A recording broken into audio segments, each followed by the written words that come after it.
Peace. What up, though? It up there and it stuck there, man. Y'all already know what to do. Jump on that like button. Much appreciated. Hold on. Time out. Let me like my Paleo Santo. Yeah. Let me like the Paleo Santo.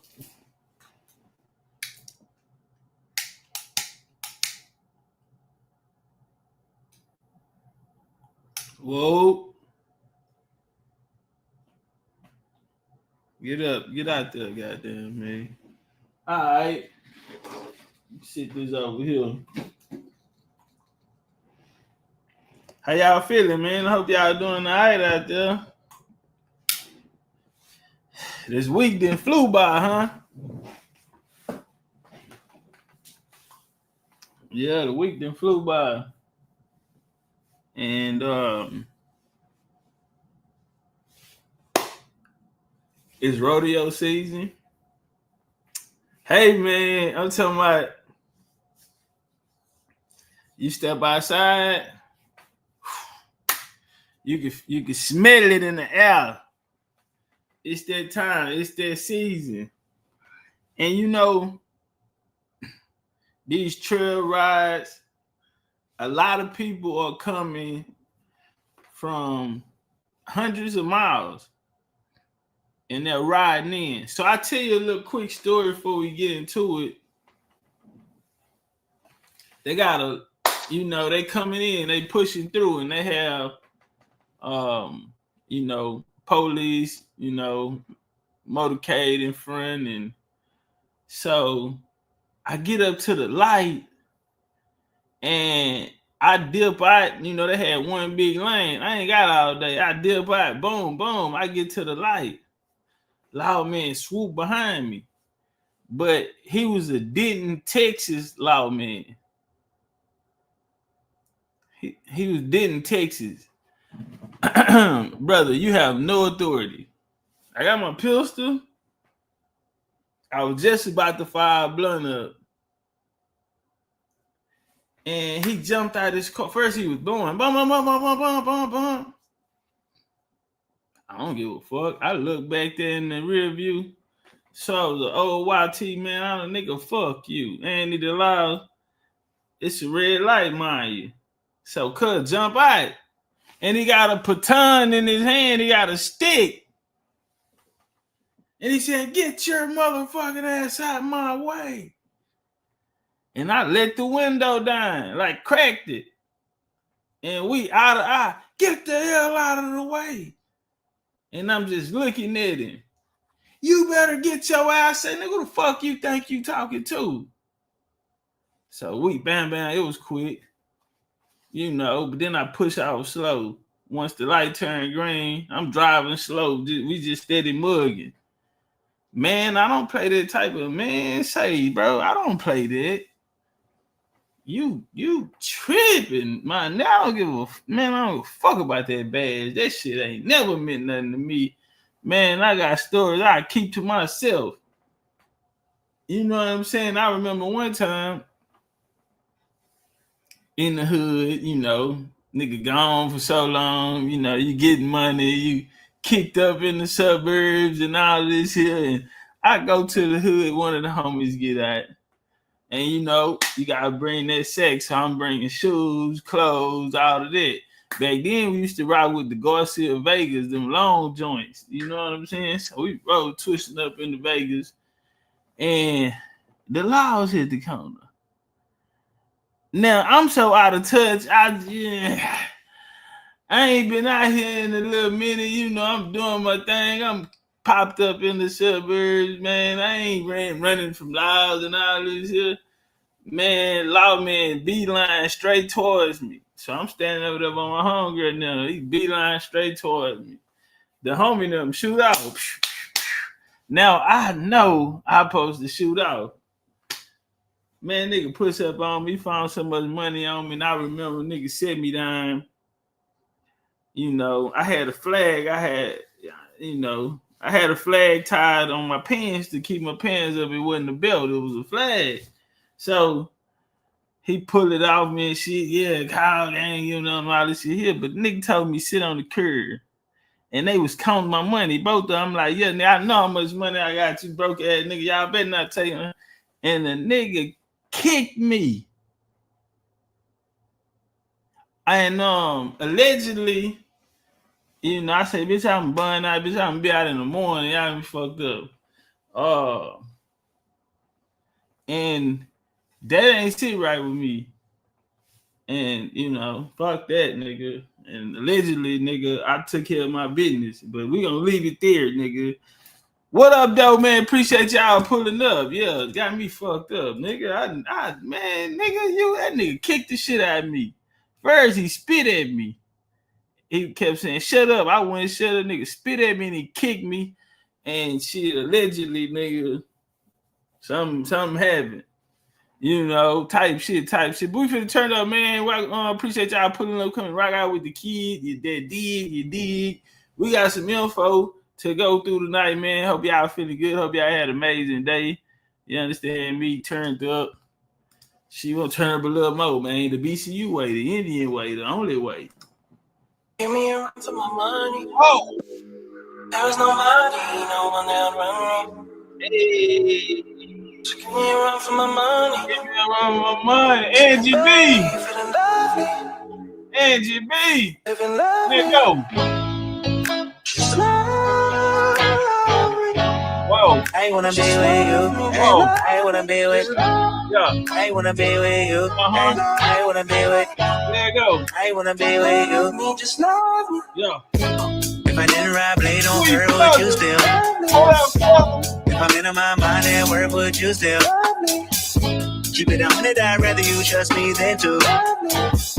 Keep it a whole 100, don't got you, I got nothing. I got something. Hold up. We gon' function, no assumptions. Feeling like Tyson with it. Got a Tyson. Only for the night, I'm kidding. Only for life, yeah. Only for life, yeah. Only for life, let's get it. Hit that shoulder thing. I know what coming over me. That stroke overseas. I know what you need. Already on 10, all money come in. I'm feeling go out. This feeling don't drought. This party won't end. If I didn't ride blade on her, would you still? If I'm in my mind at work, would you still? Keep it 100, I'd rather you trust me than to. Keep it a whole 100, don't got you, I got nothing. Run for my money. Hey. There's no money, no one there run. Oh, you jamming Queen Panda. So give me a run for my money. Hey, get what? Feeling lovely. Hey. Living lovely. Go. I wanna be with you. I wanna be with you. I wanna be with you. I wanna be with you. I wanna be with you. I'm on the way. We ain't got no time to waste. Hop in your come on the way. And mine the way. I don't want pressure you none. I want your blessing today. Go by the way. Open the door by the way. Show you that I'm on the way. I'm on the way. I know connection is bad. Pick up the phone for me, babe. Damn it, we jam it. That had a tooth for your nanny. Curving your hip for your memory. Remember, Gardena, I took the studio camera. I know Top will be mad at me. I had to do it. I want your body and music. I'm about to be one to prove it. Look what you made. Told you that I'm on the way. I'm not an exit away. Yeah. If I didn't ride blade on her, would you still? If I'm in my mind at work, would you still? There's some flames in the building. Keep it 100, I'd rather you trust me than to. Hey, hit the like button, share the video to your social medias. Keep it a whole 100, don't got you, I got nothing. Run for my money. There's no money, no one. Hey, what up, though? So give me a run for my money. Yeah, hey, man. Out to the homie. Oh. I wanna be with you. I wanna be with you. I wanna be with you. I wanna be with you. I wanna be with you.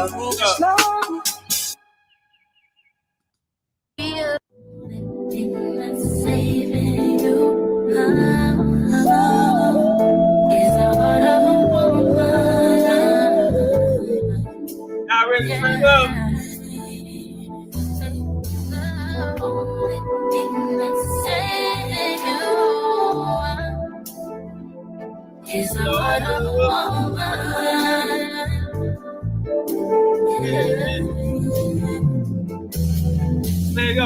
question is why I do the things I do.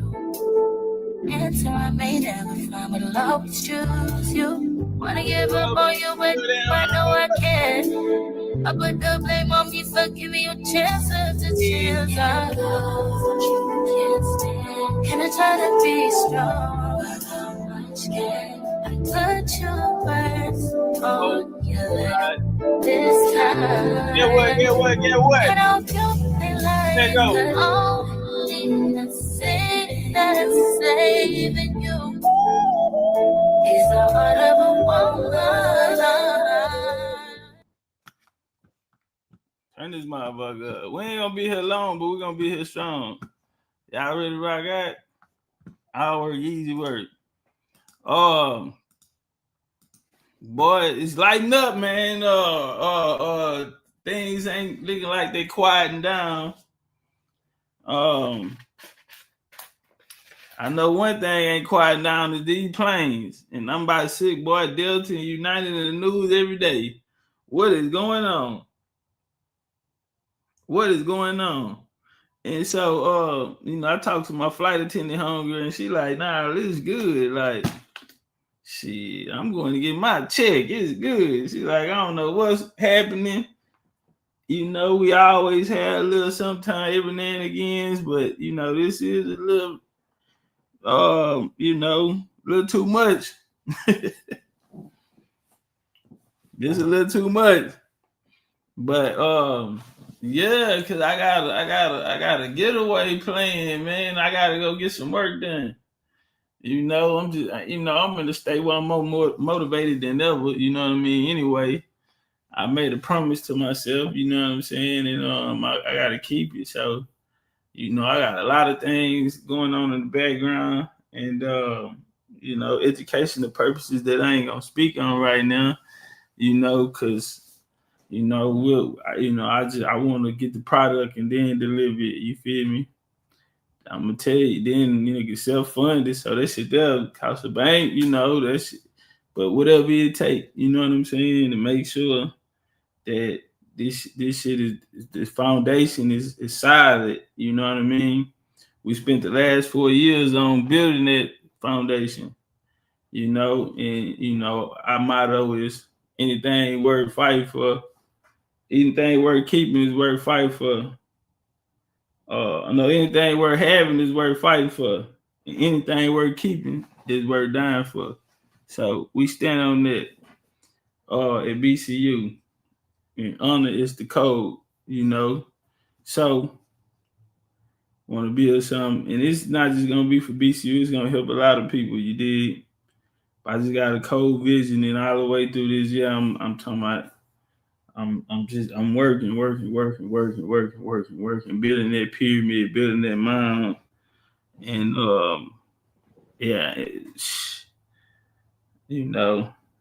it's a lot of work. It's tedious. Got to be done. I got to come out here and do this. You know what I'm saying? Get my energy on this. Keep the people tapped in. You know what I'm saying? It ain't nothing like, you know what I'm saying, we all get together.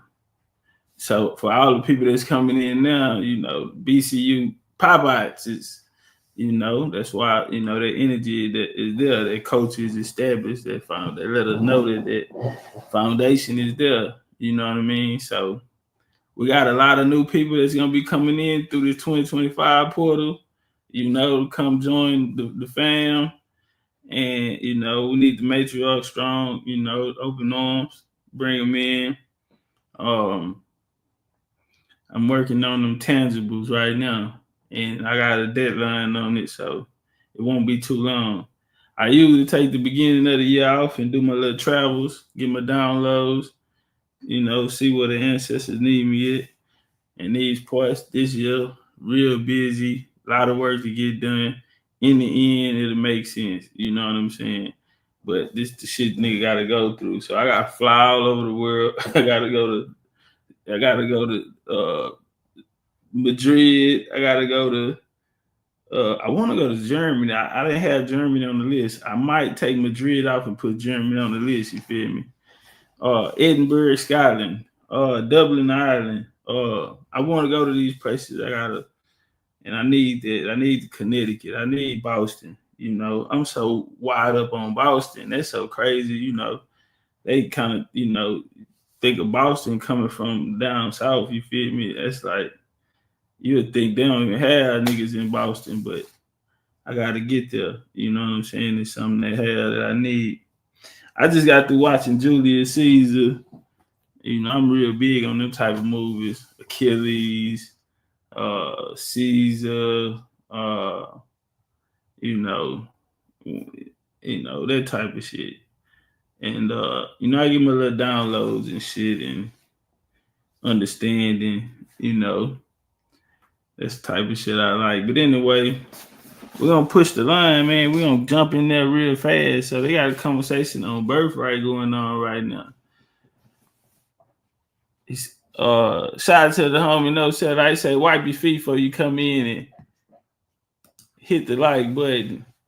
Share the channel, join BCU Big Indian Business, Indian Gang, or don't bang in a real Indian way. Shout out to the homie Paul. Say HD say Topcatz salute to figuring all this out and keeping your sanity and having to debate people on top of it. Yeah, my debate day is over. Then I ran a military campaign so hard that shit, you know, niggas respect me and they fear us on that battlefield, you know, intellectually.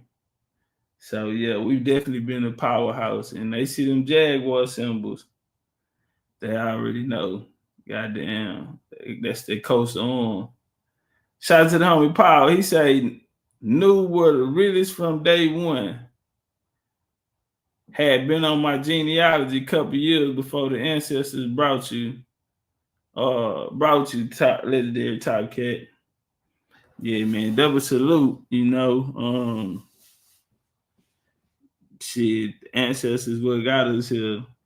Our faith to the ancestors. When you go back into them days, man, how they worship their gods, whether it was Zeus, you know, people would say they come from these bloodlines, whether it be Venus, whether it be Isis, you know what I'm saying?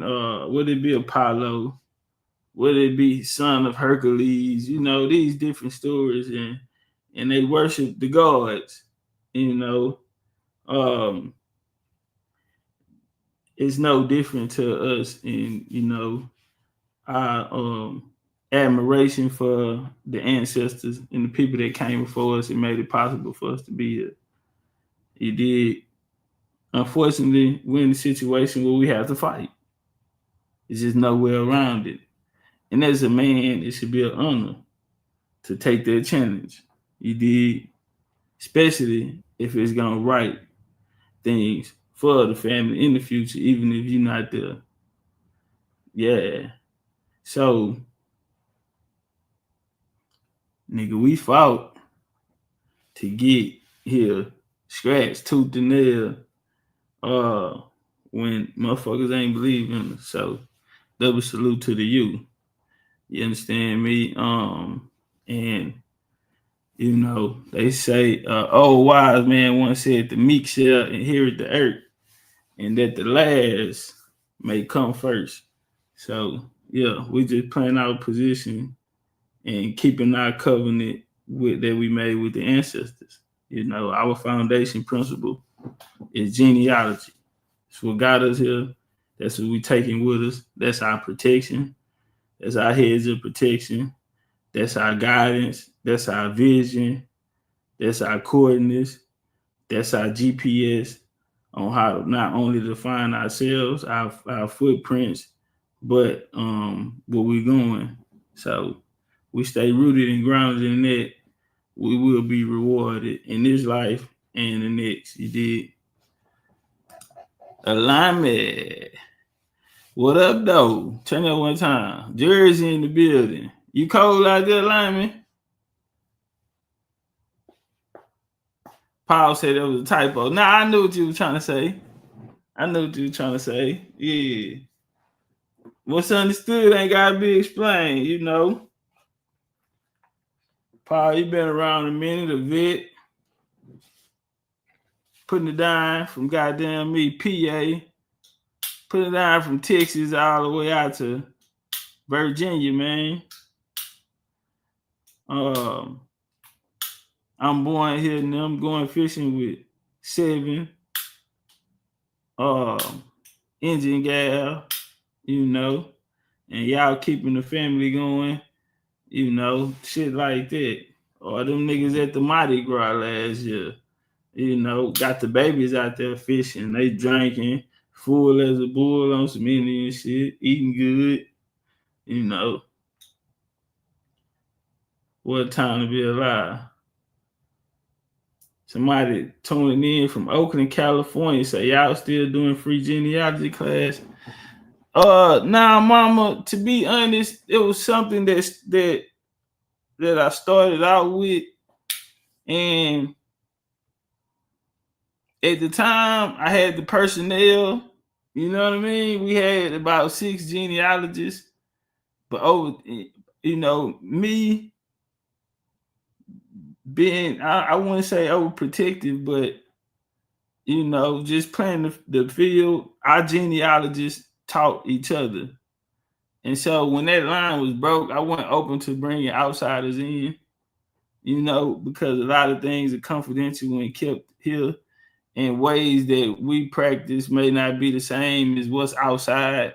And so a lot of people got caught up in those type of situations.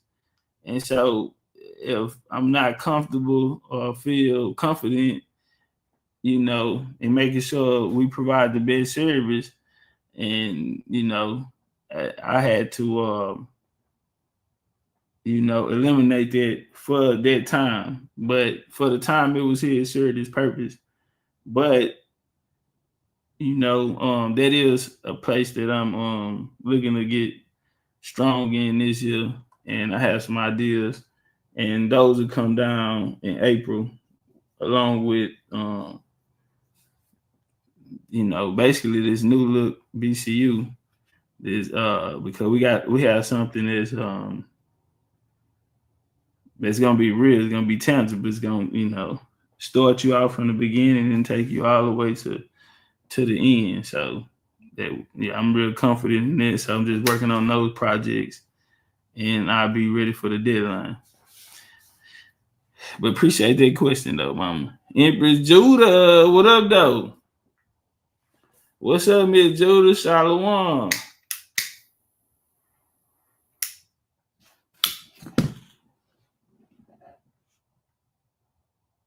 Name, decree. Are we really doing anything?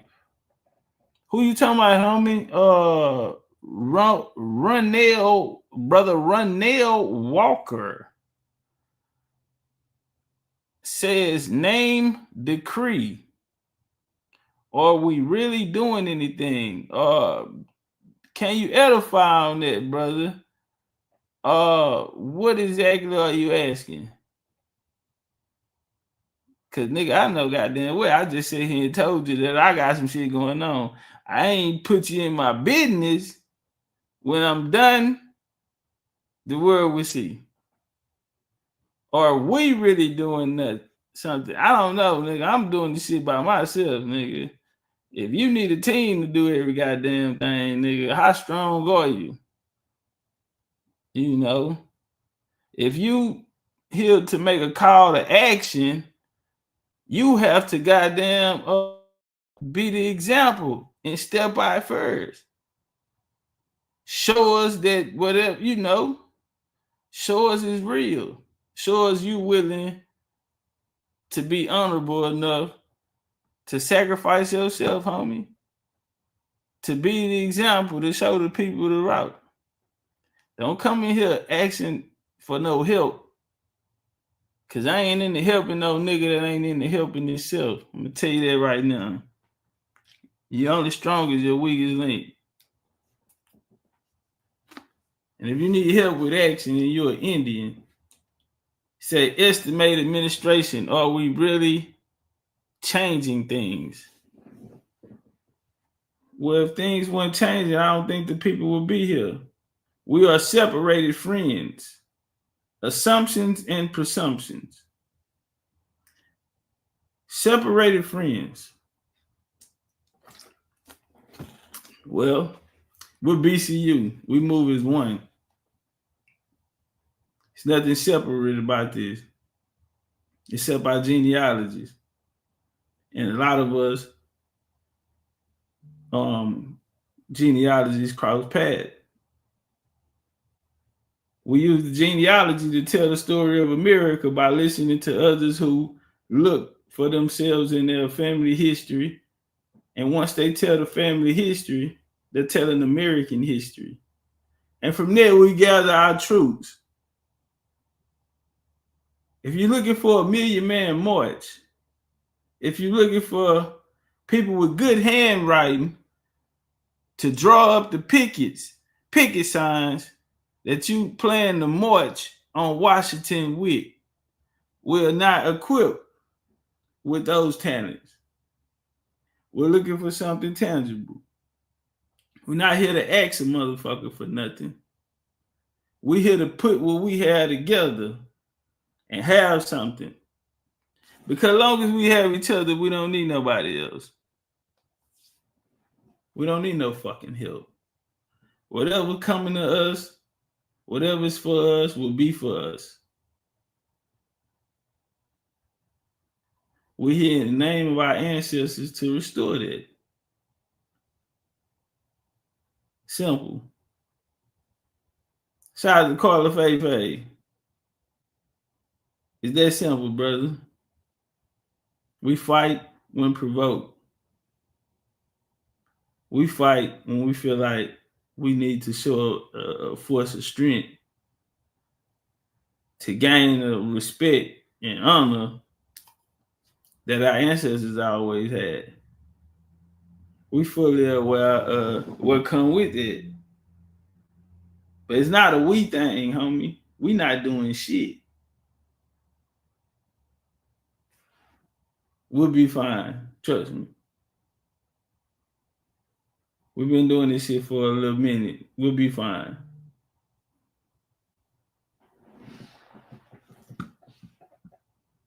Brother Ronell Walker, would you like to come on the show and speak?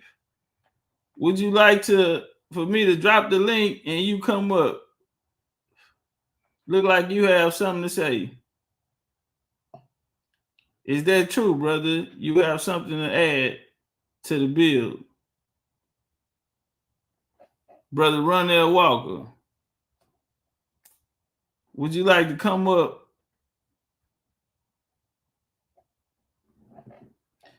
Okay, he said sure.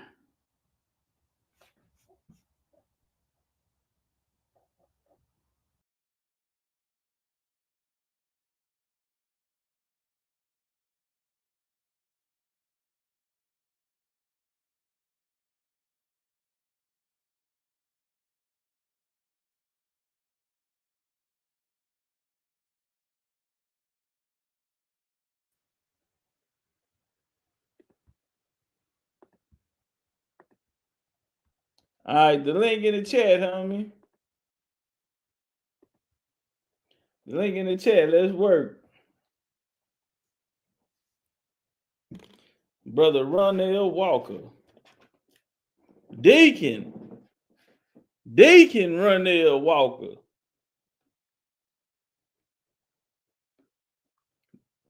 Usher Ronell Walker.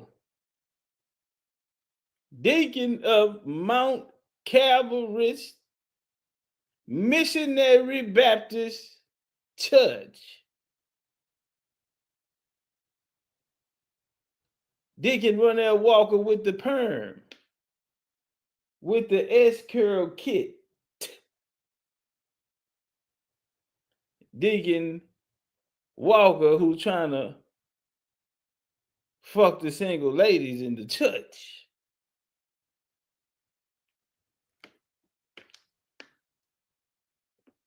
Come on, man. We ain't got all day. I just said I ain't gonna be in here all day.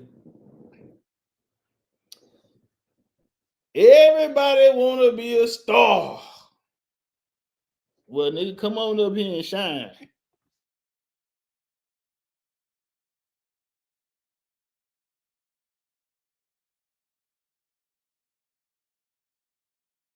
What y'all think? Y'all think we got time to wait on him, or should we start the bill?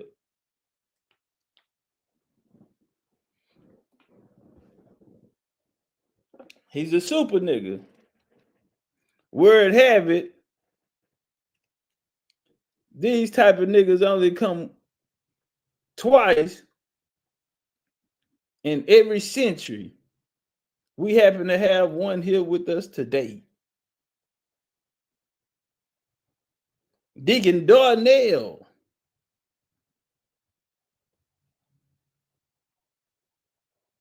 Woke up this morning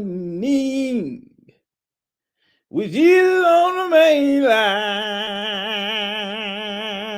Woke me up this morning with Jesus on the main line.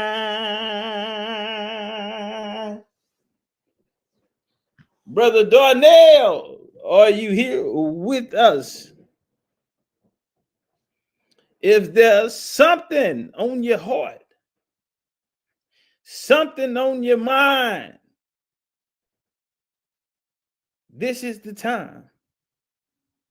Come on up. If you want to give your life to Jesus, if you're tired and sick and tired of being sick and tired, Brother Walker, come on down and give your life to Jesus. Amen. There comes a time where a man has to put his pride to the side. There's a time where men have to cry. There are burdens on our shoulders, and the weight of the world is dragging us down. But I say, I know an awesome God. I know an awesome God. I say, I know an awesome God. And Satan, I rebuke you. I rebuke you. I am strong when you thought I was weak. I stepped out on faith when you thought I wouldn't believe. I ain't fucking with y'all or that nigga. Cause I just hit the goddamn link 10 minutes ago. Nigga, I'm back to my show. What we doing, Darnell? Last thing I heard you say was bet. What are we doing, fam? Yeah, we not doing that. We not doing that, nigga. Hold on. Whoa. We got Deacon Darnell. Hold on. Let me get you on the big screen. You up? How you doing there, brother? Pretty good, man. From? How you doing? Oh, man. Legendarytopcatz, how you doing? What's up with you? How you doing? Life is great, man. Like one day at a time, you know, every day. I'm not trying to, get on your live stream and tell you how to do it, because I've been watching you for years, nigga. You doing your thing. You waking us up. But at the same time, nigga, the only thing I'm saying is we got to wake up fast. We're leaving here quick.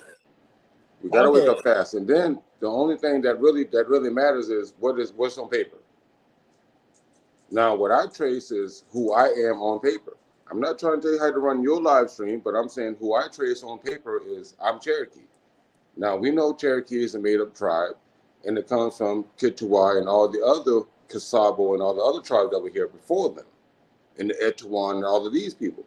I am literally sitting in front of you with my uncle being the chief of the Etowah tribe. Literally, right now. I can go talk to him right now. Etowah in Georgia, out of Georgia? Etowah's out of South Carolina, Daniel Island. Okay. And you say you sitting there with him right now? No, not with him right now, but he is literally still the chief of the tribe right now. Okay. The only thing I'm saying, I'm not trying to say you're saying anything wrong. What I'm saying is everything you're saying is right and exact. It's correct. We as a people need to realize who our people was. Instead of we worried about. I don't mean to break your wisdom. Go ahead, say it again. Can you tell us more about and some of the things that the oral history that he gave to you? Say again? Can you tell us some things about Exactly. Now, the history the history that I have received is a long time ago, not a long time ago, in the 1920s, they tried to change us over. They started calling us different names. But when they started calling us different names, we were fighting against it. But a lot of our people started getting into Christianity and believing what the other people were telling us. Now, at the end of the day, we're not native. We're not indigenous. We are the people that was here when they got here. Now, how you know that right now is because I'm 44 years old, bro. 44 years old. And I can remember, and I know for a fact, when we were taking the land and we were farming it with corn and soybean and even cotton and tobacco. We were farming it, but it was our land. Now, and 20 years later, we think that we're somebody different. And the only reason that we think that we're somebody different is because we refuse to go and look at the birth certificates. Check the death certificates. I wasn't born in 1855, but my grandmama was. I didn't write these things. We have got complacent and we don't understand how important that is. We are what's known as the parents now. And we're not doing anything. And I'm not trying to legendary top cat, bro. I've been watching you doing anything, but okay, brother. What would be your suggestions on solutions if you don't mind sharing those with us? My solution would be to everybody who's on this live stream. My solution would be, hey, get your birth certificate. Your birth certificate got your mama and your daddy name on it. Get your mama and your daddy birth certificate. Your mama and your daddy birth certificate got their mama and their daddy name on it. I suggest go back to birth certificates. And then when you get around 1863 to 1865, you're going to find tribes. And then I suggest going back to the Social Security office, the Office of Vital Statistics, and to the Social Security office, the Office of Vital Statistics, and the Birth Administration office, and get those things corrected. It's 3 places that know who you are: the birth certificate, Office of Vital Statistics, the DMV, the one that got your license, and the Social Security office. This is the other one that knows who you are. If you don't change it at these 3 places, nobody knows who you are. Let me ask your thoughts on this, brother. What's your thoughts on certificates of Indian blood? Certificates of Indian blood don't mean anything if you can't prove what happened. Watch this. Watch this. You see, well, you would have to, right? in order to get a certificate. No, wait a minute. Let me do this. I'm gonna do this with nothing in my hands, right? You didn't do Watch it. me show you genealogy, just with my brain. Now, what my genealogy starts at is when I find the Indian ancestry, I know for a fact that I can shut all that African stuff out if I find Indian ancestry, correct or wrong. But I wouldn't advise that to be a strategy of genealogy, though. Genealogy to me is a spiritual system. So I would exclude people on there that don't have a title or label of Indian.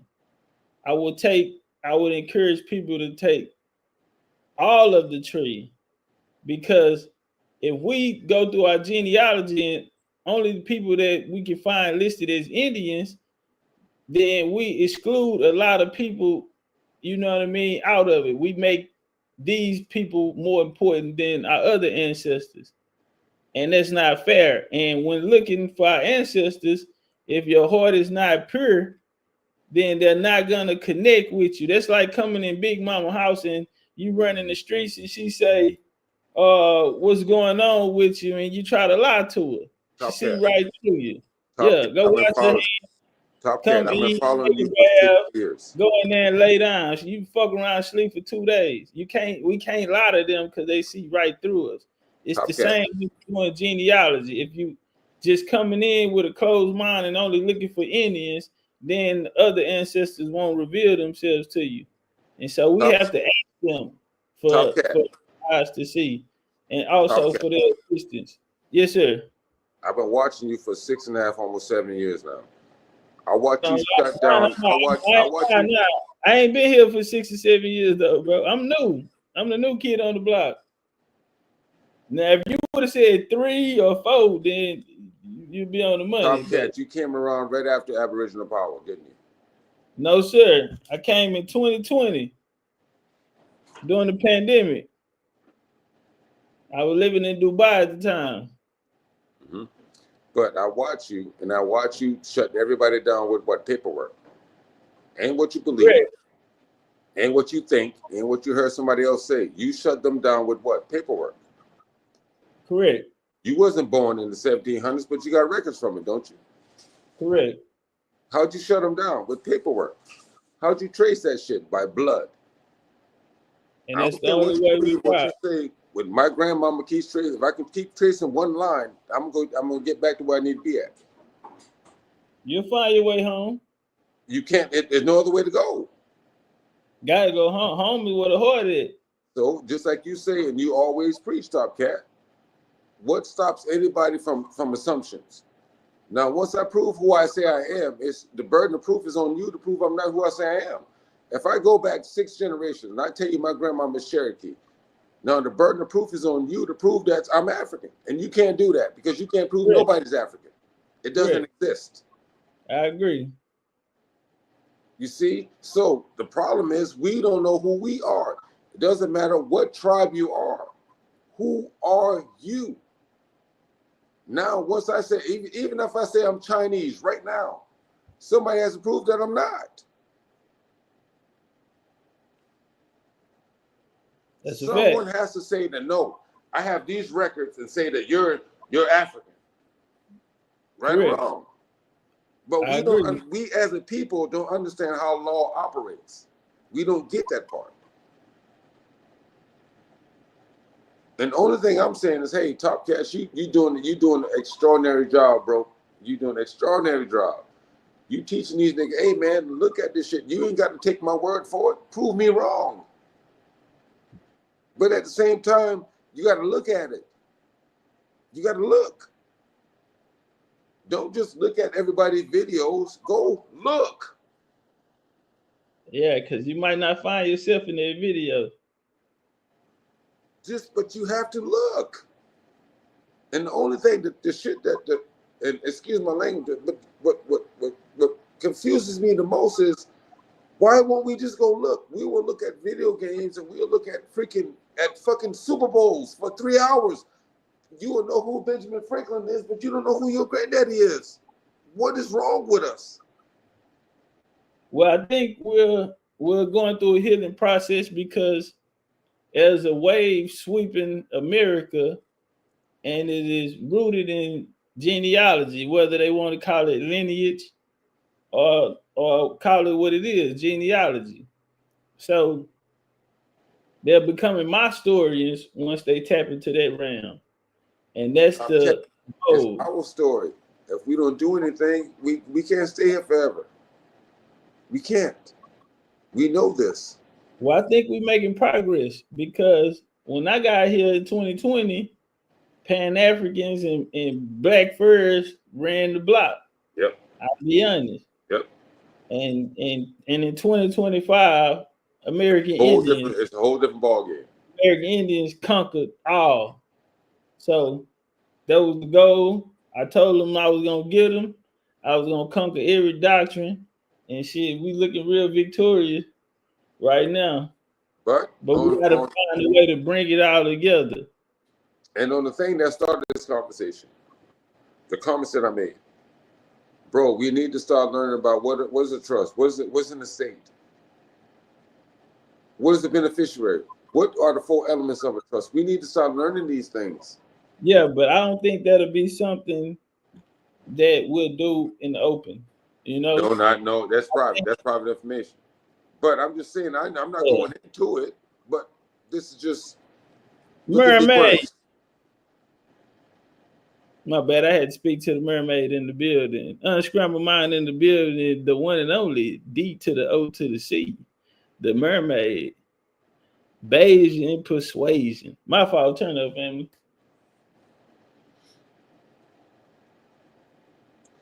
But I'm gonna stay with you, bro. I'm gonna stay with you. I'm gonna stay sharing this shit. I'm gonna stay telling people about you. I'm gonna keep doing that because I'm in Charleston, South Carolina, bro. This shit ain't good over here. In Charleston? That's where you from? Yeah, I'm in Charleston. We from Charleston. Daniel Island is on the coast. Bro, we Damn, the Edgewater Indians. I was out there a couple months ago. Bro, I'm from a place called Jedburgh, Sheep Island, South Carolina. Bro, they're taking all of our shit. And they're doing it right in front of my face. Right. And then They're on the literally coast, taking our shit.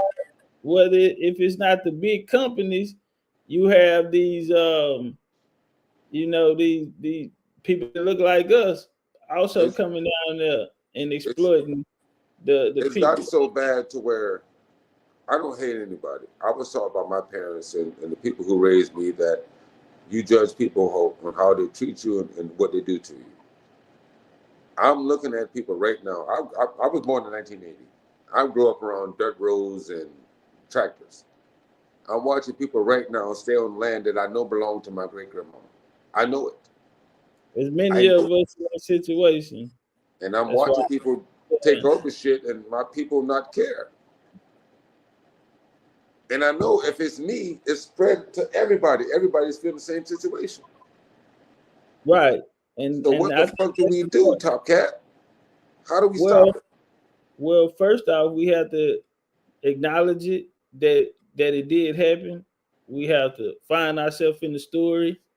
And with that evidence that we compiled through this journey, we're gonna have to take legal action. We're gonna have to confront these issues, because if it get down a generation or two, that fire. What if it ain't that much of us left? What if there ain't that much of us left? Well, we fight to the last man standing. We Indians, homie. Our ancestors, we going to the last man standing. No surrender. No surrender. As long as we got each other, we don't need nobody else. BCU been the smallest, but we've been the military branch. That's what's crazy. Nigga, we up here in Charleston. You know what the fuck going on up here? Man, I just came from down there. I saw it with my own eyes.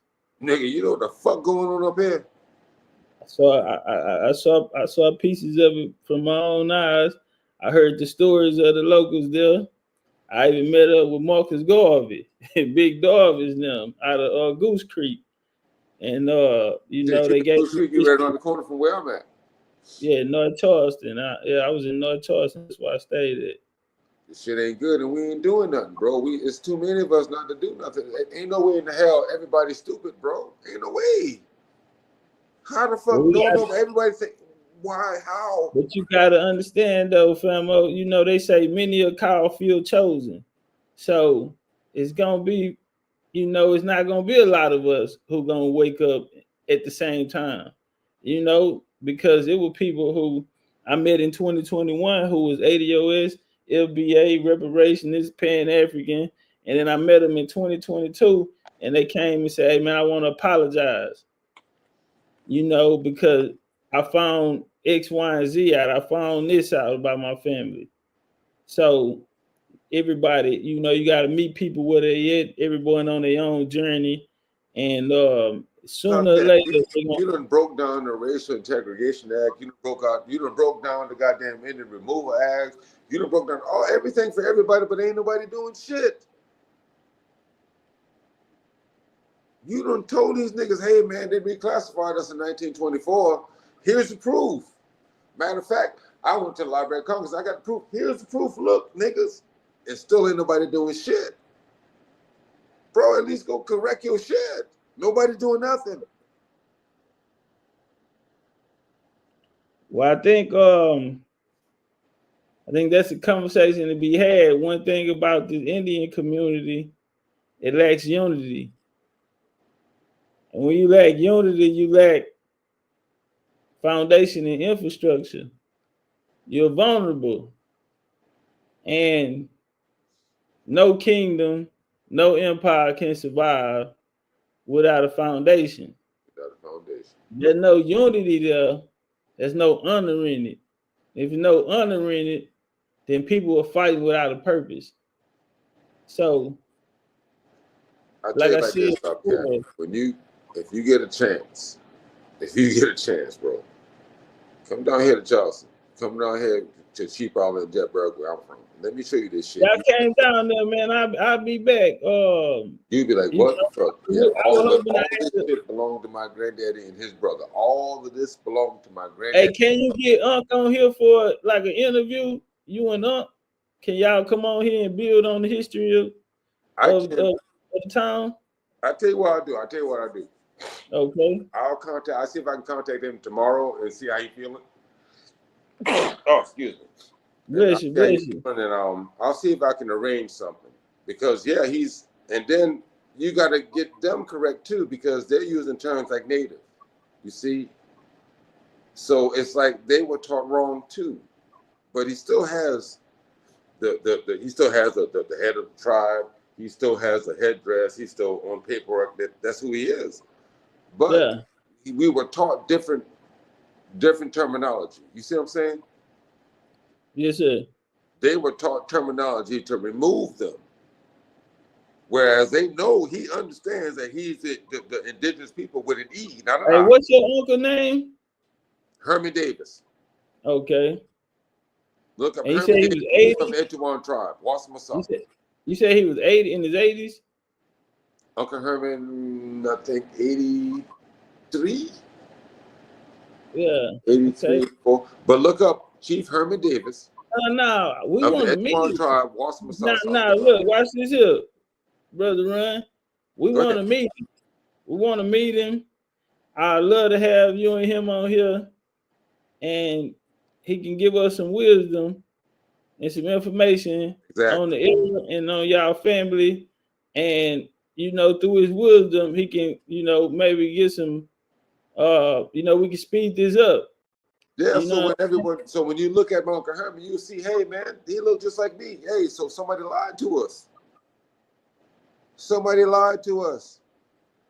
we need to realize who we are. If he looked just like you, why is he African and you black? Oh, wait a minute. Why is he Cherokee and Etowah and you black? Yeah. Something's wrong there. All right, so why do can that I for trace me, all the way back to an Etowah or a Cherokee ancestor, but I can't find no African ancestor? Something's wrong. Yeah. Hey, do that, brother. We're going to get back to the bill, but talk to Unc, see if he okay. Definitely. We'll come and yeah, we're gonna make it happen. I appreciate you letting me on your spot, man. I appreciate that. Anytime, brother. But keep doing what you're doing, man. We need more like you. We need more like you. Keep being vanguard, man.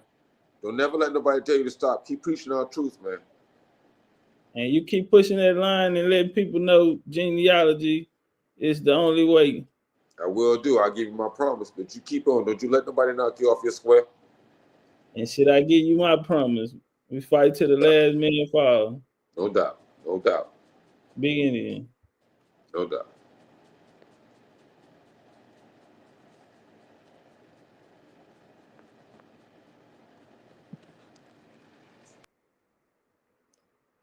All right, Vovo say he want to come up here. FBA, brother Voo,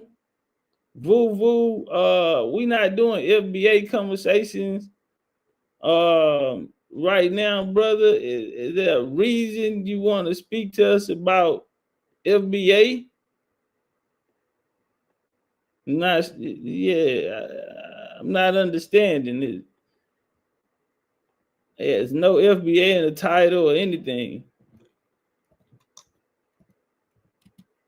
So, is there anything particular you want to speak about?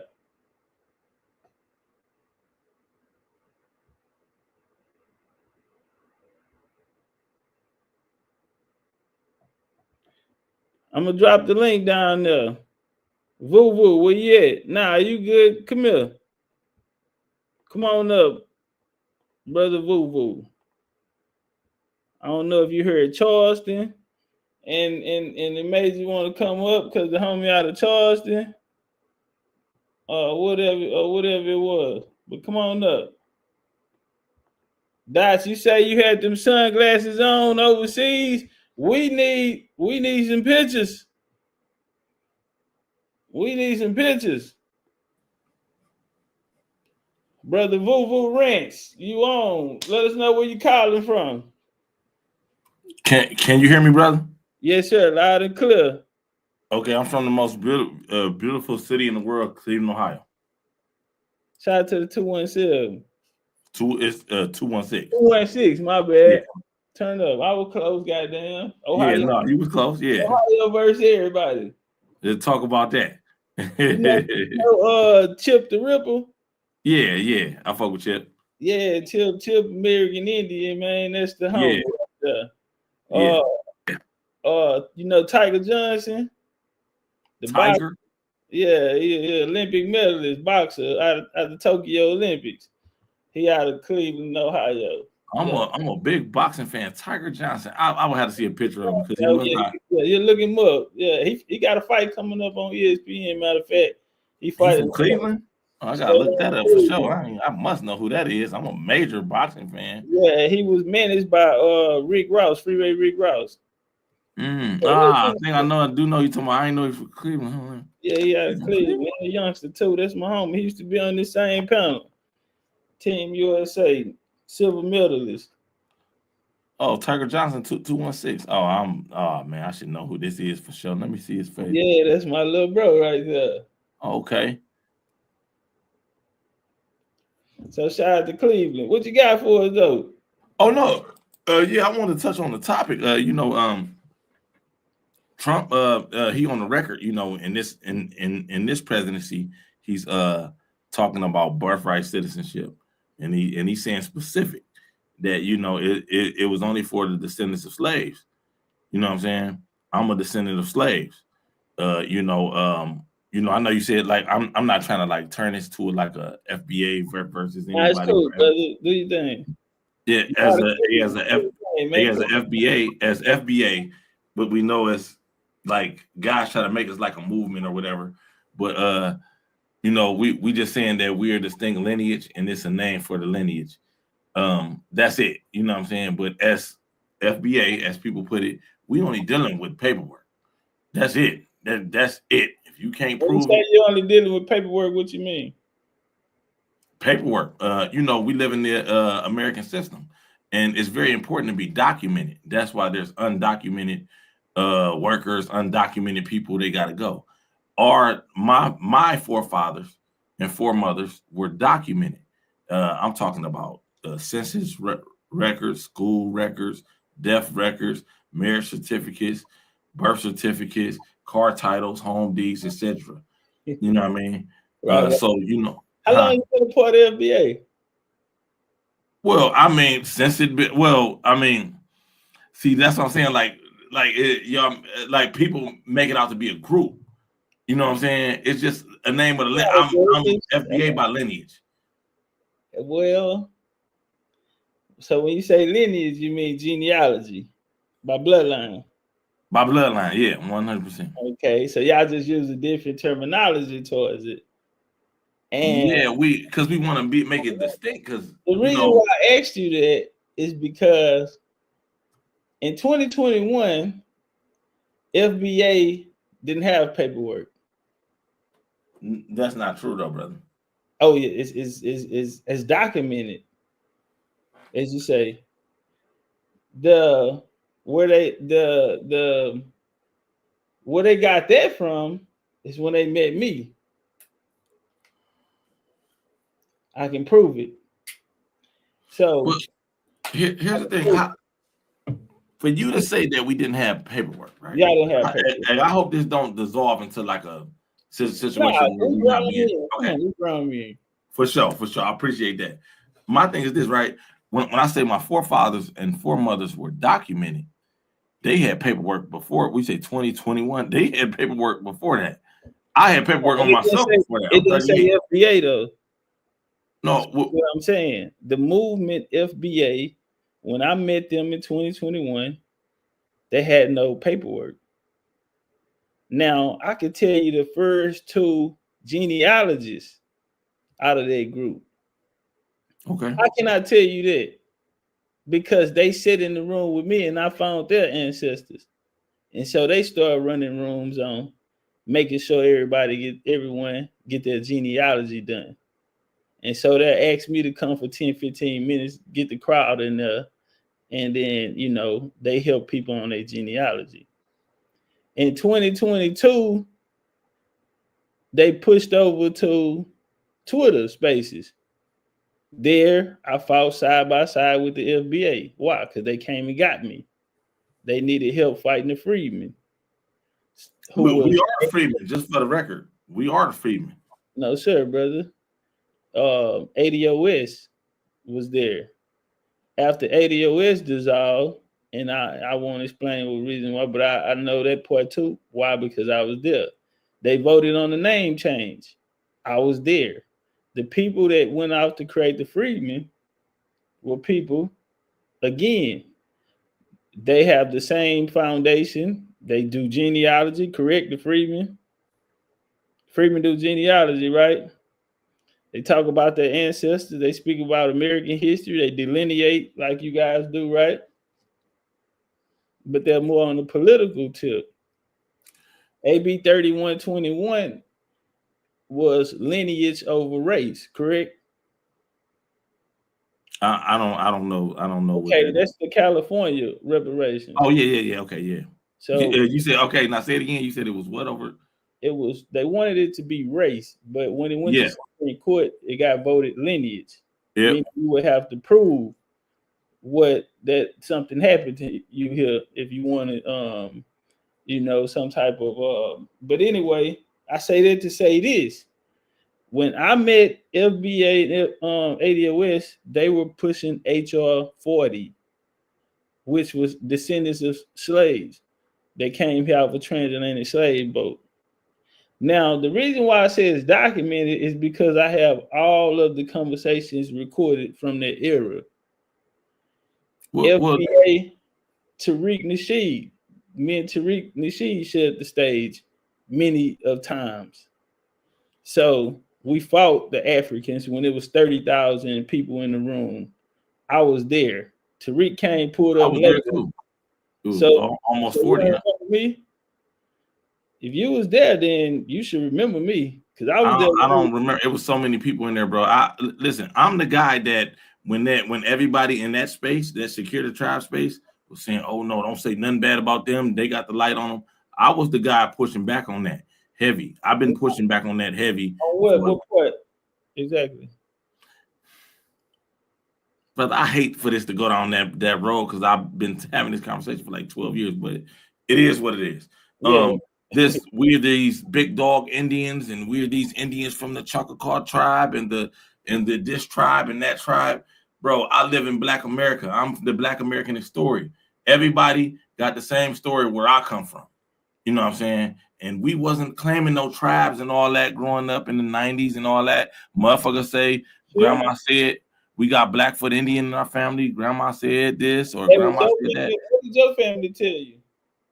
My grandma. Well, we deal with paperwork too, just for the record. But my mama told me, and my grandmama told me that we got Indian in our blood, Indian in our family. So what would be? Why would you have a problem with others who are? I ain't got no problem with that. I ain't have no. If you can, people running around saying that they're from this tribe and that tribe and all of that, like there's something wrong with that. But I'm saying, when you super, go ahead. No, I was just saying, your family told you the same thing. They're just, so that's the same experience. Like you said, everyone that grew up around you had the same experience, was told the same thing. Well, if that's true, then your family told you had American Indian heritage. So that means everyone around you has the same story. They have it too. So why do you put down others who would rather, identify with their Indian heritage? Well, no, I don't. But what I'm saying, I'm seeing this shit going overboard when they talking about we these Indian. In what way, brother? When you say overboard? Yeah, when you living in Black America with me, your mama, your daddy, your grandparents, and now all of a sudden you this big dog Indian from the big dog tribe, and you ain't had no history with these people. You ain't been dealing with these people. You ain't been living with these people. I apologize for breaking your wisdom, but who is these people? for clarity. These big dog Indians. I'm just using big dog as I'm just saying these Indians. If you had some type of like if you was on a reservation with these people or you've been tight knit with these people, then yeah. But if you we never claimed to be them. Well, no, what I'm saying is not you. I don't know you specifically. But no, if you was in them secure tribe spaces, they in there Yaya and goddamn Mel and what's his name, the little yellow dude. I had extensive conversations with these people. They the ones who came and got me and brought me over there. Them guys ain't online no more. I'm part of the reason why they ain't online. Vovo Rants. Well, they on TikTok now. Listen, bro, they was on there talking all kinds of shit. All types of wild. I know that I remember when they fell out with Tariq. I remember. No, I'm talking about before they fell out with Tariq. I fell out with them. They would bring me on the stage, clown me, and then throw me off the stage. You fell out with them over them banging their Indian heritage. Huh? You fell out with them because they were saying they were Indian? Not just even before them. 12 years ago, I've been having this conversation for years because I said, who are these black people saying that they're from these Indian tribes? And I'm like, oh, let me dive into it. And I started asking questions, and just simple questions just to get edification. And these guys are falling apart and trolling me. I'm like, do you still have some of those questions, or are you still looking for edification on some of those questions? I'd be happy to help. Well, yeah. Let me see. I mean, because I've written it off by now, but let me see. Okay, motherfucker claim a tribe, right? I'm with you. Right. My thing is this: how can our ancestors are chosen at random? Would you agree? Chosen at random? Yeah. I don't understand the question. Okay. My mama and daddy, when they was born, my mother was born in 1957. My father was born in 1960. When their parents had them, they had no idea that their daughters and son would get together and make me. Right? Would you agree with that? Right? Okay. And my 4 grandparents, they didn't meet each other until my mother and father met. My 8 great grandparents, they never knew each other. They never knew each other. They never knew that I would be sitting here today on your panel speaking. They never knew that I would be born. So when I say chosen at random, what I'm saying is that these people never knew each other. So in order for you to be from this tribe you claim you from, you would have had to have been somewhere segregated from Black America. There's no way you could be in Black America claiming this tribe. Huh? No, go ahead and land. You can land. I want you to get your point out. There's no way you could have been. Brother, you breaking up a little bit. You say what? No, I was saying, now go ahead. I want you to get your point out. Yeah, I'm almost done. Yeah, there's no way that somebody could be living amongst us in Black America. Like I'm in Cleveland, Ohio. Black people came here, great migration. Right? We from all over the South. That's why my ancestry go from all over the South. So these people never knew each other. How can you claim an Indian tribe and if you've been living in Black America with us, you have no immigrants in your family? How can you claim a tribe when your ancestors are from all over the South? All over. That means you would have had to been segregated somewhere away from us, like a reservation or something. Well, that'll be the wrong understanding, right? And I'll show you. It's as simple as this. You said that your family, who exactly in your family said they had Indian heritage? My mother's mother. My great grandmother. So was she a foreigner? No. Did she live in a Black area, neighborhood, community? Yeah, I got her document. She's classified as a Negro. Yeah, she lived in the Negro community. Yeah. The culture. What type of foods did you grow up eating? Fried chicken, collard greens, cornbread, the nigga shit, Hopper Johns. See, y'all eat like we eating. Right. Well, that's American Indian cuisine. If you look it up, it's called soul food. Southeastern food, like you said, they migrated from the South. Southeastern food is soul food. Yeah, you can get that out of the book, Southeastern Indians. It tell you the food that Black Americans in the South eat today is the same food that the Southeast Indians ate. It's the same culture, brother. That's why you're in Ohio and I'm in Texas, and we probably ate the same thing for dinner tonight. But I still don't know how that translates to claiming a tribe. That was my well, my your whole thing. grandma, your family, your grandma, how can you be anything different than she was? So I mean that's only one of my grandparents. Like I said, Right. So like you say, y'all do paperwork. What else have you found in there? Because Black didn't come to 1967. So 1960. Well, that ain't true. I got a paper. I got a document right here. well, brother, I bring something more primary, let's say, a first-hand case with Judge Joe Brown, because he was at the meeting where in 1967 they chose to come up with the name Black. 1967. Well, that's why, when I said I was an FBA in the title, I just wanted to give context. We only dealing with paperwork. I've seen the census records. I have them. This is actually one of them right here. This from 1870, 1870 census. Okay. This woman, this is one of my great grandmothers, well, great grandmothers. She's classified as Black on the census. Okay. This is 1870. Right. They went back and changed the vital statistics. Went back and changed the classifications. Well, no, they didn't. No, it was. I got. Do you have Black when you was born on your birth certificate? Did it say Black? Yeah. You sure? Yes, I'm 100% sure. I have my birth certificate. I just had to. I'm a truck driver. I had to renew my license. And I ain't saying the new one. I'm saying your old one, your original birth certificate. I was born in the 80s. I don't know. So if you was born in the 80s, after a certain, so you would have had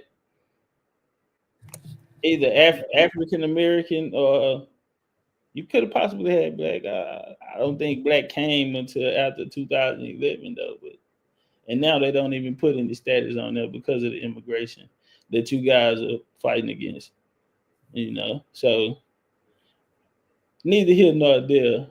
You can't be anything different than your grandma because you wouldn't be here without her. So she said she's from an Indian tribe, but they classified her as Negro, and they in 1969 they killed the word Negro and went with Black. So Negro would still be the same as this Black nationality that you have defined, you have come to enjoy or find more comfort in being labeled as, but it would still be the same thing. Well, I prefer the term Black because when I grew up, we was Black people. What has Black done for you? Let me ask you that. What has Black done for you in the Black community? Done for me? And the Black community as a whole. So that's kind of a bad faith question. I'm not sure. Like that's like you asking that in super bad faith though. I'm not even sure how to even. Bad faith. That's you say what has it done for me? Like what would you be looking for me to say? I'm not sure. That's a wild. That's like saying being Chinese. What has Chinese been done for you? Or what has being Mexican done for you? I think Chinese maybe will have an answer. I don't think they even hesitate. What has being Indian done for you? Well, it brought me pride. It brought me self-knowledge. It taught me who I am, and versus me being taught through literature or institutionalized education. It has taught me empowerment. It has taught me the story of me and our family here and our contributions to America. It has taught me ups and downs. It has taught me a better understanding on slavery, because I find slave owners in my family who own land plantations. I find it showed me understanding on status concerning if you find a white person labeled as white, doesn't mean that it's white. It's a status. It has taught me knowledge of self. It is. Well, I mean, I grew up in a Black community. Like I said, I grew up Black. Whatever the classification, I was classified as Black growing up. So the same thing you just said, huh? you know there's other options. Do you feel like there are no other options, and this is why you? I don't want no other options. Like I don't know. I don't have no problem with that. I take pride in that. I grew up. Like I said, my mother was born in 57. My father was born in 60. Wait, so hold on. Let's stop right there. I apologize, brother, and I appreciate your patience. Your mother was born in 57. Black then coming to 67. That will give us. That will let us know why Negro is on her birth certificate, because Negro. What do Negro mean? Negro. If I say I got a can of Negro beans, what that mean? Negro is a term they used in 1900 on the census to replace mulatto. What does Negro mean? Negro mean people that it was a status for people. Well, I'll tell you, Negro. If you go get a can of Goya beans, it mean black. Negro. Yeah, it means black. So my thing is this, right? Dark. Yeah, it means dark. Yeah, Negro. Okay, my thing is this, right? You know, like I grew up in a household where we took pride in our blackness. Like I said, my mother's born in 57. My father's born in 60. You ate Indian food though. You ate Indian cuisine for dinner. You grew up in the Indian culture. If that was Indian culture, well then it's been changed to black culture. Did you have to take a bath every night? Of course. Did you have to make your bed up when you get up? If that's Indian culture, then that's what it is. But we didn't call it that, brother. That's where we at with it. Great granny called it that. Well, she went on and lived as a Negro. She was classified as Negro. She lived as a Negro under the system. Negro, but that don't mean her bloodline was Negro. Well, here's the thing. Here's the thing. Whatever it is, it was. If I'm with y'all, like I said, I've been having this conversation for years. And what the FBA, we're saying, we're trying to kill these type of conversations and be progressive and move forward. We'll be arguing in a circle all day about, this is. No, we won't, because when I talk to FBAs, we don't argue. They give me respect, I give them respect. They respect my judgment, brother. I respect that. If that's what you said, they came and got me to fight a battle with them because they couldn't beat them. And I came and assisted them, and I took care of it. We laid the foundation for American history. So all of the American pride that a lot of people have today, that came off the backs of the American Indians. And for you to say the American Indian shit is this, but y'all take our talking points and our foundation and our culture, because before it was a black is not in the Constitution. But the word Indian is. When you speak about the 14th Amendment, you came and spoke about that. That was issued to Indians. And I can pull it up and show you. That was when they say the children of slaves, well, it was POWs. From the wars in the Southeast and the wars in Indian territory. Those people that were free were labor freedmen. That's how they went to Oklahoma and built all those free towns. Meaning they were free from U.S. jurisdictions in the manner too, because the 14th Amendment also was a constitution, because they're making a constitution with what was the Confederate States, and in some parts Indian territory, lands where they didn't have outposts or jurisdiction, the U.S. That's why I called it the Wild Wild West. Texas was freedom. They abolished slavery in 1829. Vicente Guerrero. So we got to keep all of this into the conversation for understanding. We have to know American history. That foundation was laid by people like me and other American Indians who saw that before FBA, because FBA was on transatlantic slave trade ships when a nigga met them. Just to keep it real. And that ain't no knock, because we all wake up at different times. But when FBA here's our thing, right? Side by side with American Indians, it made them stronger. That's all I say. Well, we don't really agree with that, but okay. Well, we feel like y'all get the culture from us. From black. I'll tell you why. Right? American Indians listen to hip hop. That's our music. Hip hop. Created hip hop. Huh? That's not true. Created hip hop. That's not true. We created the blues. We created the blues. We created jazz. Brother. We created Zydeco. I appreciate you letting me speak, brother. I didn't want this to dissolve into Go ahead, this. go ahead, go on, tell us. No, I mean, I'm saying you're really not being fair. Anything I say, you're gonna just. I'm gonna go on and it's always happening in these types. No. I don't want you to feel like this, fam, because I'm not this. I mean, if we having a back and forth, you gotta let me speak sometimes. You know what I'm saying? Go like, ahead, brother, you got it. You got. Appreciate you. I'm gonna give you 3 minutes. Go ahead. Appreciate you. We feel like y'all got the game from us, to be honest. To be honest, and you know, we're to the point now where we realize that, you know, I can't tell you your lineage. You different from me. Like you just made the distinction and said we was on slave ships when y'all was already here. I'm fine with that. We're fine with that. Because all we dealing with is this. We ain't dealing with no vague stories and none of that. We just dealing with, if you can't prove the paperwork, we not dealing with no word of mouth stuff. But at the end of the day, we feel as though y'all got the game from us.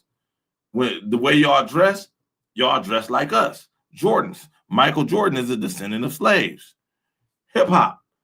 That we could draw a straight line from hip hop and we go backwards right to the plantations where my ancestors were singing in the field, a sweet chariot, come and take me home, take me out this killing field. That's the blues right there. They're singing about their trouble. They're singing about their blues. You know what I mean? So we feel as though that y'all got the game from us. If you saying that you're a different group and you're not from, you don't have any slaves in your lineage, and you're not, you're a different group, you're an American Indian and all that. I'm not an American Indian. I'm not in my neighborhood. I grew up in a red line segregated neighborhood. Everybody in my neighborhood, we were segregated. We were isolated. You know what I'm saying? They said, you niggers go over there to them projects. You niggers go over there to the ghetto. And that was all of us coming up here from the South. We all got the same or a similar story. So that's our story. So if somebody telling me that they are Indian and all that, I don't really understand it because that's not my culture. So if you saying you are an Indian, fine. I can't argue with that. Already tried that. It doesn't, I had to come to the realization that some people are different. You know what I'm saying? It's different types of so-called black people over here now. We saying that we FBA, foundational Black Americans, that puts a delineation around us, saying if you don't fit this criteria, you be as black as you want to be, but you're not in this box. And that's fine. You can be as black as you want to be. You want to be a Jamaican, a Nigerian, whatever type of, whatever you want to be, but you're not this, you be as black as you want, but you're not this type of black. If you don't got one of these, I got 22 of these right in this folder over here. I don't want to reach and get it, but right in that folder. If you can't trace your lineage back to the 1870 census, we not the same. And I'm gonna close with this. Trump is on the record. Trump ain't playing. He's signing everything. He don't care. This is last term. He's trying to get a lot done in these 4 years. He's on record saying that this is it's a video right now. I can pull it up if well, I'm not sure. Well, we don't got to go that far, but I can present it if you allow me to present something. If you don't believe me, I can present it.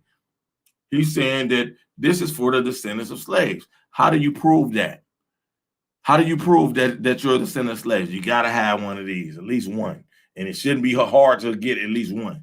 I'm on here 20 times. Appreciate you letting me speak, brother. All right. We said a lot. I say this. When you say we got, I start with the culture part. You saying that. So if we talking about black culture, then hip hop would be a part of black culture. I have no problem with that, but I have a problem with the damage to the mind that hip hop did.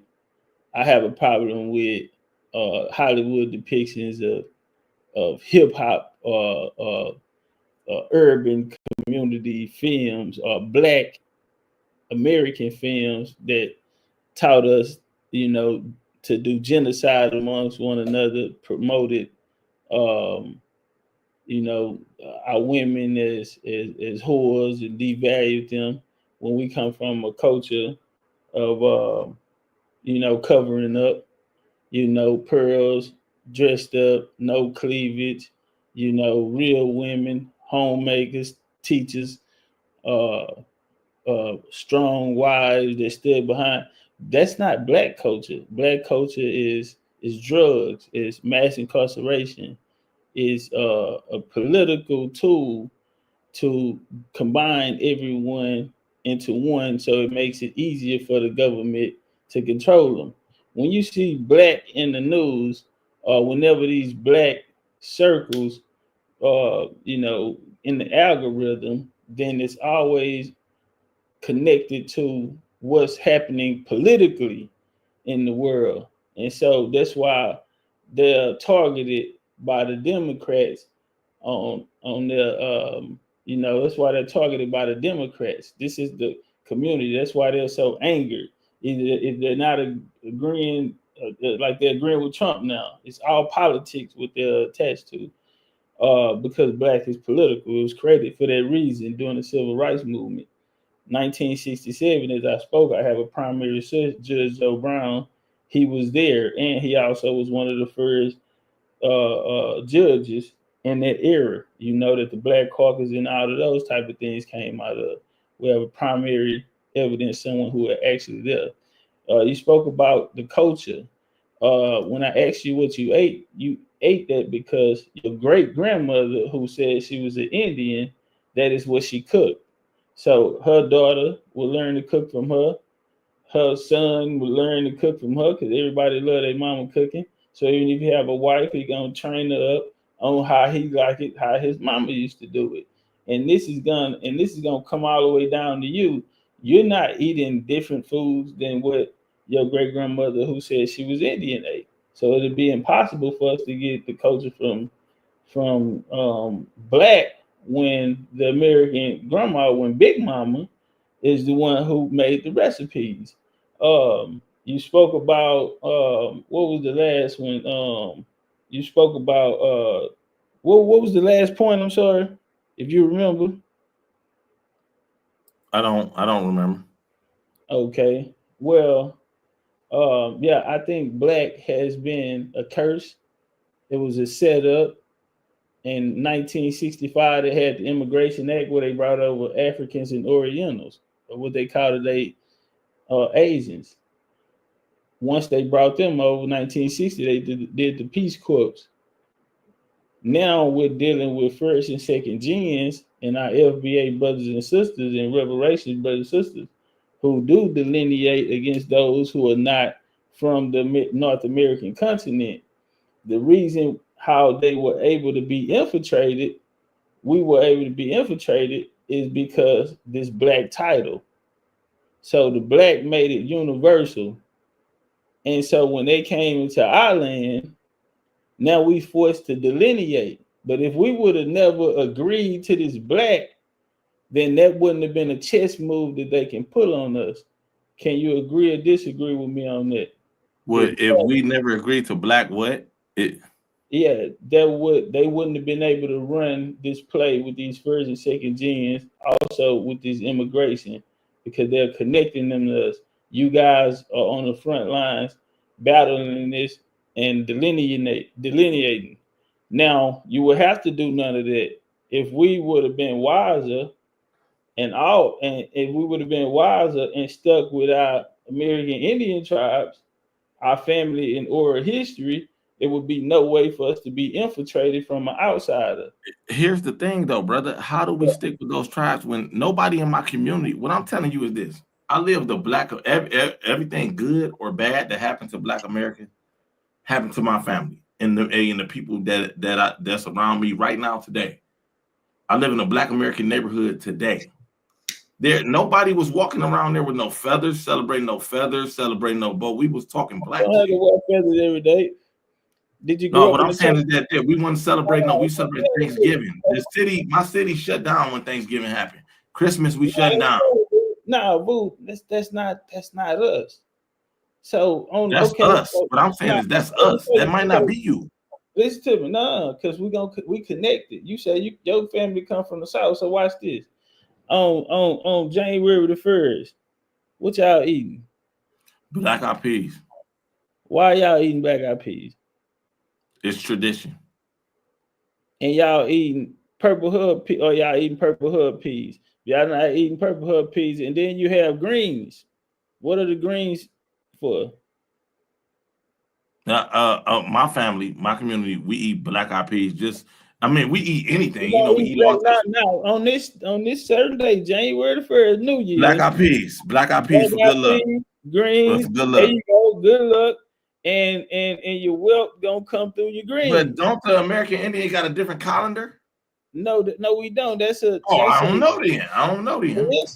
Listen, brother. That is American Indian tradition.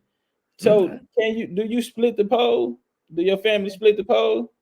No. Or do y'all have a rule? What, y'all can't split the pole? I don't even know what split the pole is. If we going in the same direction, it's a pole right there, and we both go on opposite sides instead of going on the same side. As a kid, we used to play games like that, but where did y'all get that idea from? I don't know how an Indian would have that idea.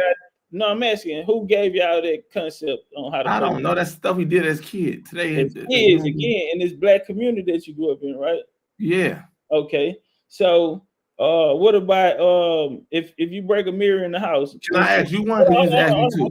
Brother, I got two more questions. I got you. It's on you, boo. Appreciate your time. Cleveland, Ohio, in the building, family. Y'all jump on that like button. If you break a mirror in the house, what's the consequences to that? As a child, bad luck or something? I don't know. Yes, sir.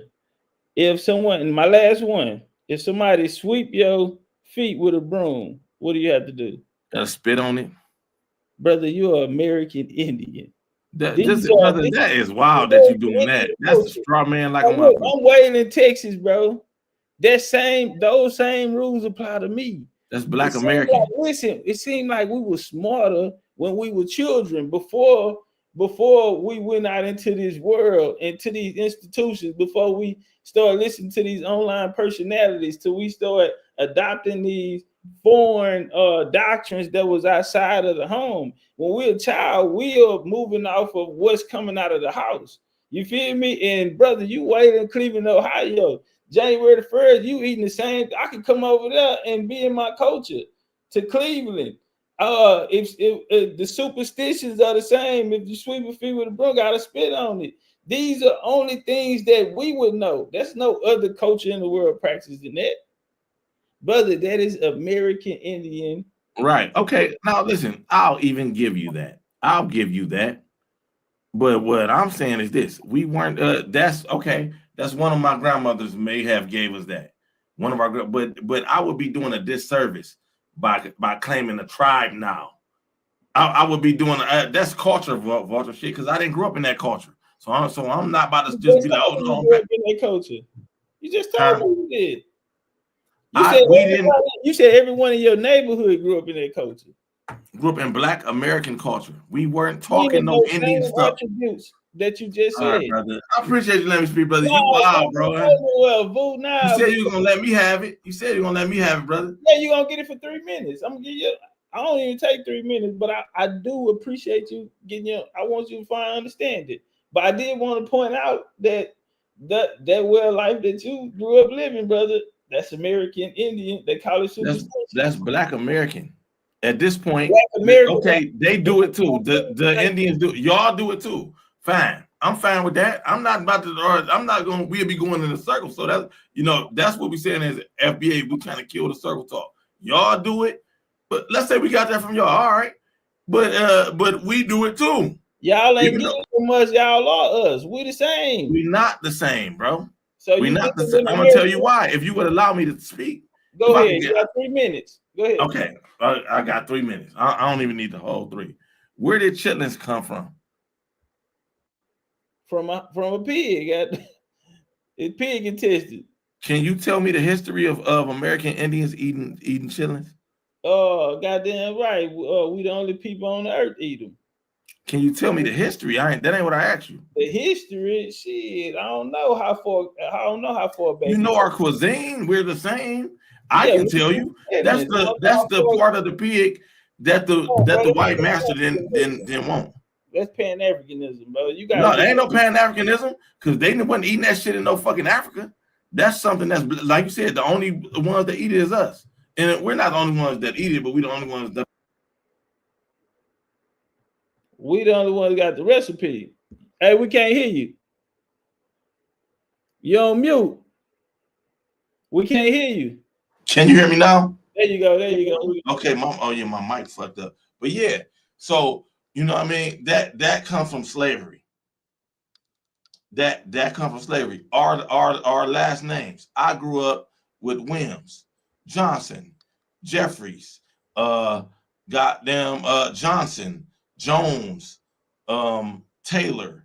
Those are white last names. Period. That come from the slave master. Period. Like when you look at a guy like Jay-Z, Sean Carter, he got his slave master's last name. A guy like I don't know, LeBron James, he got his slave master last name. Michael Jackson, slave master last name. European stuff. So the evidence is there.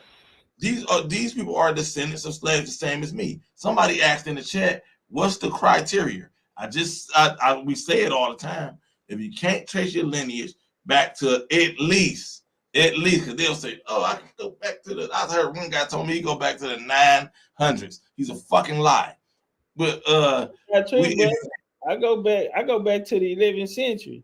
Well, I don't know nothing about all that, brother. I'm talking about documents that we can prove. Yeah, I got documents. We don't deal with word of mouth or none of that. No, none of that. Listen, brother. What's the document? Because I would love to see if I could trace mine back here. Concept of genealogy, bro. But you said I had 3 minutes, brother. You do. You're not done. Go ahead. Yeah, but here's the thing, right? When I show you this lady, right? This is just one of 20 plus people. This is 1870 census records. You could take on this record, it says where she lived, it says the state, whether she can read or write, what was her occupation, what was her race. Then she's the head of household. It has her children on here. Her children would be my grandfather, and so on and so forth. That's all we dealing with is paperwork. Period. If you don't got the paper, we can do the word of mouth all day. We can do the oral history all day. But if you don't got government documents, we not fucking with it. Yeah, we not fucking with it.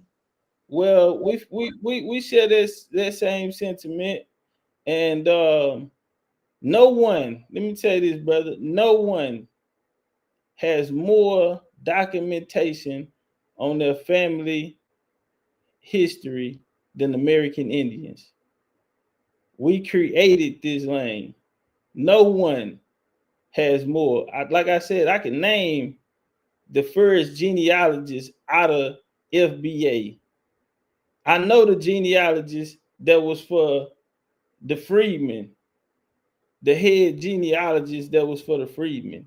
I know them because I helped them find their family. That's who I am. That's what I've done for FBA and for ADOS and for any black person that listened to me. And one thing I always gave them, big homie, I'll come back and tell the Indians plenty of time, man, y'all on some bullshit. I'll shoot some shit, get them going. Man, them FBA niggas got more, they on their genealogy tip. The freedmen more dedicated to their genealogy than the Indian is. I always got to come back and rev them up because them people went out there and they did what I told them. They asked for advice and they followed up on the advice I gave them. So I had no problem with it. So when I said, brother like you, brother, in front of me today, and you FBA, and you're standing on paperwork and having how the importance of that message still gets out.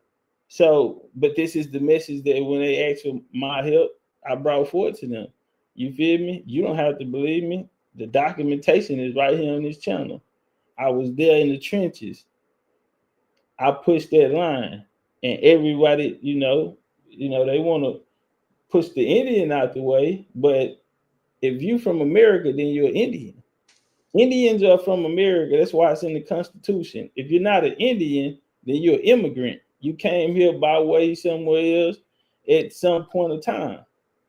But America was built up before 1492 transatlantic slave trade or any other migrations over here.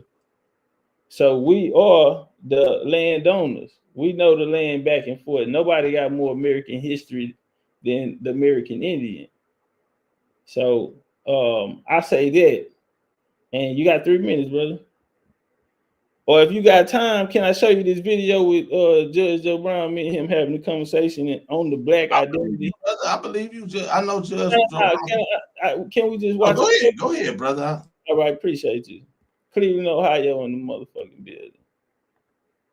You want to say because white people don't define black in a textbook or in a law book, you think it is irrelevant. That is the dumbest crap I've heard in a long time. We chose to call ourselves black. It started about 1966. Can you break it down for us? 1967. And in 1967, we switched to Afro-America. And then it went back to black. And then somewhere in the late 70s, Jesse Jackson popularized African American, but he really didn't even start it. He just popularized it because it popped back up again. We had meetings all over the United States. We had Panther Party meetings, meetings with the Nation of Islam, and we decided to call ourselves black. When it started developing, I was in college. I was right there on the forefront when we decided to start calling ourselves black. And then we sort of, for a number of reasons. You hear that, brother? He was on the forefront when they started calling themselves black. This is why I say I got a primary source, and that's my voice in there too.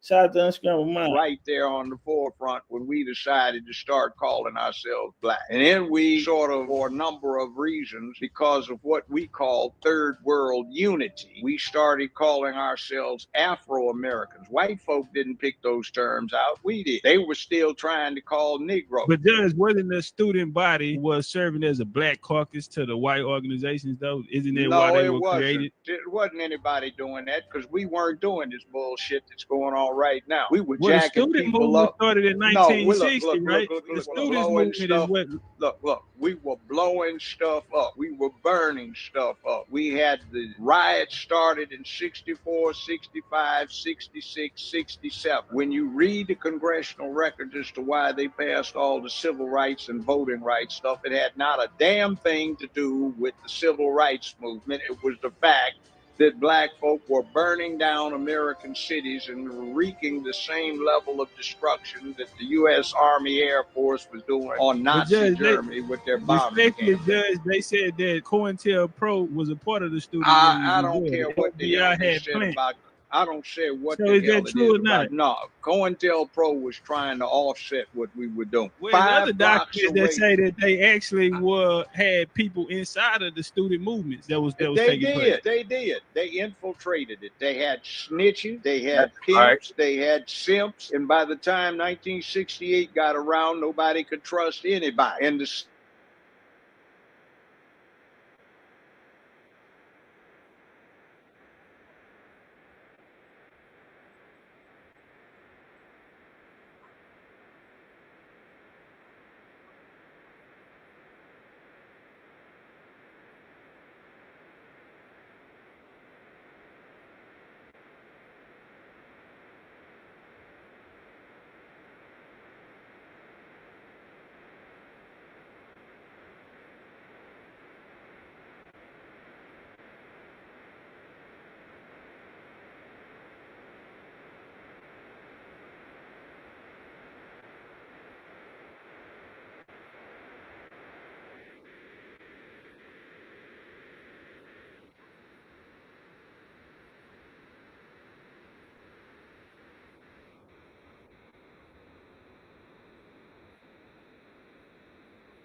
All right, I think that's enough. All right, brother, you got 3 minutes. And in your 3 minutes, can you give us your take on the video you just saw?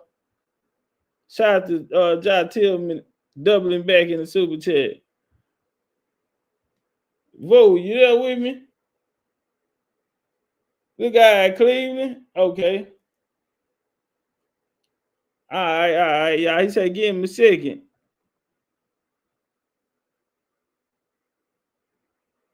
They said. Let me say this, right? I did ask you a couple questions. You tap danced around it. You didn't answer it. Hold on, time out. So you didn't hear the video? They said you hear the video, but before the video, I did ask you a few questions. It's like, what was that question? I asked you about the chitlins. Where did that idea? Because everywhere I go in Black America, I don't agree with eating chitlins. I don't like them. But it's still sold in our hot sauce on them, fam. Huh? You gotta put some Louisiana hot sauce on them.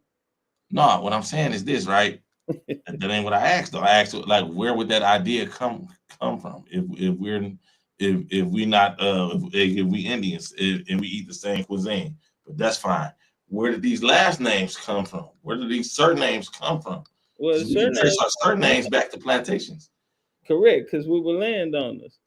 So you as FBA, and I wouldn't say you speak for the whole FBA, so I wouldn't say that they all. Generally, I do. Generally, you do. Yeah, okay. Well, generally, yeah. I let me say this, right? Yes, sir. The famous guys who's famous, they know me. Like I'm on video with these guys. Like okay. I've been doing this for years. Who are the famous guys, if you don't mind me asking? I just know Tariq. What? I just know Tariq, the boss. Who is the famous guy? Well, I mean, I don't want to go too far into that because no problem. We don't have to get into that. Yeah, but the guy, I ain't know how to say it. I'm known is what I'm trying to tell you, and this is the general consensus. It's minor things that we may differ about, but this is the general. What I'm saying today is the general consensus. Yes, sir. Where did these last names come from? Mm-hmm. Then, if Williams is the most common Black American last name, everybody got a Williams in their family. Right. If you're Black American, you got some type of grandmother, cousin, somebody named Williams. Yeah, you know what I'm saying. We can trace the Williams. Huh? Johnson is the number 2. That's number 2. Black American. That's number 2. Yeah. So where did these names come from? So where these Indians? Why we don't carry our traditional names then? Okay, that's a great question. And that question will lead me to believe that you feel as though the slave masters, because you say you are a descendant of slave, correct? 100%. So that leads me to believe that you believe that your slave master was a YT man, correct? A YT man? No, a white man was white man. Like white man. Yeah, I can trace my surname back to a plantation in Rough Edge, Georgia. Rough Edge, Georgia don't exist no more. It's a wooded area now. Okay, I do this here then, brother. Let's deal with that information. Slave owning red native nation. So when you say you are Cherokee, you might be telling me that you're happy to have been a slave of the Cherokee. Oh, you better do your history. This is where we get something famous in Indian history called the Trail of Tears. And let me tell you, family, no one can talk about the Trail of Tears because they weren't there. No such thing as a Native American or Plains Indian in this conversation. This is our word. This is our game. Now let's walk. The forced movement and resettlement people was collectively called the Trail of Tears. And it was a forced movement resettled people collectively. It was known that thousands of black slaves considered property by Indians also suffered and died on the journey. Okay, so a lot of them died. Now, guess what position that they played? They still were playing mom and daddy, as we spoke of these food coaches. So guess what happened? Slaves who walked the Trail of Tears, they hunted, they had to cook, and they cleaned for their masters. Okay, they said we had masters. What's one of their favorite lines? You know, the Cherokee had slaves. 5 civilized tribes had slaves. You wouldn't know, your grandma wouldn't know Indian. They was merely just a slave. So if we look here, we're gonna go to the slave schedule. This slave schedule is from 1850. As we go here, here's the name of the slave master. So the color of the slave master, they said they were Native Americans. No one never told the Native Americans was listed as black. Remember, they Native American. They should be listed as Indians, right? Indian territory. James is a slave owner. He's a covert Choctaw Indian. So Choctaw Indian, you're looking at covert, you're looking at an Indian name. They say, well, y'all took the names of y'all slave masters. You might be right. All the enslaved people, right, on his record, he's a slave owner. He got 3 He's enslaving 3 people, family. He's a bad man. Now look, he go to the slave.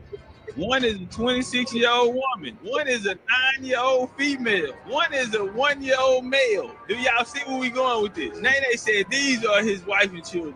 Let's go to the census. Right here is all of the slave masters. When we look on this record, all of the slave masters have a B by their name. Homie. All of the slave masters are all of the slave masters. So you ask where we get these names. So when I tell you that American, you said don't make any sense. I'm sorry, brother. Where do we get these English last names? These last names were our last name. Brother, come on, man. Come on, man. Where we get these English last names is what I'm asking you. Brother, you got the last names from your ancestors. So these last names were these American Indian last names. These are American Indian surnames. Brother, the slave masters were not white. This is what I'm telling you. Hold on, let me show you. Slave masters were not white. You said that y'all be looking in the records. If y'all were looking in the records, do you said you would? Do you have any slave records? Of any around here somewhere, yeah, we got somewhere right somewhere. Well, let me help you out. Let me take you to slave schedules. No, hold on, brother. Hold on, wait. You can't just skip over that real fast though, because you either you teaching me something or you full of it. Go ahead. I'm asking you a simple question. What's the question? These were Williams is the most common Black American last name. Would you agree with that? I haven't checked. Very common. Would you say that that's very common? I'm saying that the only person can be a Williams is what you call a black person. That's a black last name. It's not a white last name. No white. Boris Williams was the prime minister in England, so he's got an American Indian last name. Literally, Boris Williams was the prime minister in England. Okay, he wasn't a white boy. He was. Google Boris Williams. Brother, you're Googling? I'm a scholar. No, the guy he can pop it up. He pops up. He's doing videos. Okay, no problem. Let's do this. Let's do this right here. Let's go through the slave schedules. That ain't what I asked you though, brother. That ain't I just answered the question, brother. You asking what me on the block. Hold on. Okay, for clarity. Brother Vu asked me, where did these surnames that we have come from? Yeah. Brother Vu, he's under the assumption that the surnames come from the slave master. Okay, no problem. Now we're going to go into the records of the slave masters to see who they were that we supposedly got our name from. Now, is that correct? Now, this is going to answer your question, Brother Vu. Or did you still send the migrations? Now, if these migrations are taking place, this just so happened to be the same time of slavery. So what are we going to do? We're going to go to open up the books because they say there are slaves and they're coming. So we're going to open up the books in west of Mississippi, other places as well, because the Trail of Tears, it spoke about, which indicate Indian blood as well. All the way down, we getting black. So we getting slave schedule right here, brother. This Alabama. Who were these slaves? I'm about to show you the number. No, what I'm saying is this though: if it's a slave schedule, right? If we American Indians, right? I'm gonna give you 3 minutes. You know you got your 3 minutes. Play your videos, brother. I'm talking to you straight up. We talking as men. Yeah, we talking straight up, and I'm trying to play your video, bro. I get it, bro. That's your thing. But I'd rather just I can go to the source. I'd rather just deal straight up with you instead of me listening. Are you dealing factual with me with any source, or are you dealing with emotion? Whatever you can tell me in the video, you can just tell me now, brother. Like you can. I'd rather show. You know, I'm into showing. You know, but all you're doing is talking on the video. You can just tell me now. Okay, well, you're not familiar with black slave masters. You asking where these surnames coming from? They're coming from black people. So black okay, I'm with you. I'm gonna follow you. named after black people. This means all of the slaves. Hold on. The people who you're saying that's what people not understanding. They want to be a slave and they're not even understanding that their family are the slave masters. And y'all have plantations named after y'all because y'all were landowners. That's why you have family cemeteries. Now, the family probably sold the land, probably don't belong to y'all today, but the church and the burial ground may do. So if you go to family reunions, these are the type of things you'll know. But for you to say that y'all have paperwork and deal with paperwork over there, obviously y'all not going through no slave schedules, because on the slave schedule list, I was just gonna show you, there's all the slave masters have one slave. Guess who that slave gonna be? Their wife. So if I show you my slave schedules for my 5th great grandfather, he had one slave. I can show you the manifest from the shipbride from Louisiana to Galveston Island. They brought it in on the buggy. We had 3 plantations in Texas, 3 historical markers for cemeteries here because it been here since 1837. Off top of that, my 5th great grandma is listed as a slave to my 5th great grandpa, but they married, loved, and had children. Brother, let me ask you this. So all of the slave masters would have had to been black then. So this whole made up white man, huh? I agree. Oh my God, yeah, brother, we ain't gonna get nowhere with that. Agreeing with you? I can't agree with you. No, I don't know. I'm not saying that. You're not agreeing with me because I'm not saying that. That's what you're saying. I'm not saying all the slave masters were. So that means this is a big psyop. All of this is just one big psyop. The white man never owned slaves. We don't have the white man's last name. These last names are indigenous last names. This shit is just all made up. This one big conspiracy. Everybody's in on it. And y'all American Indians are the only ones with the truth.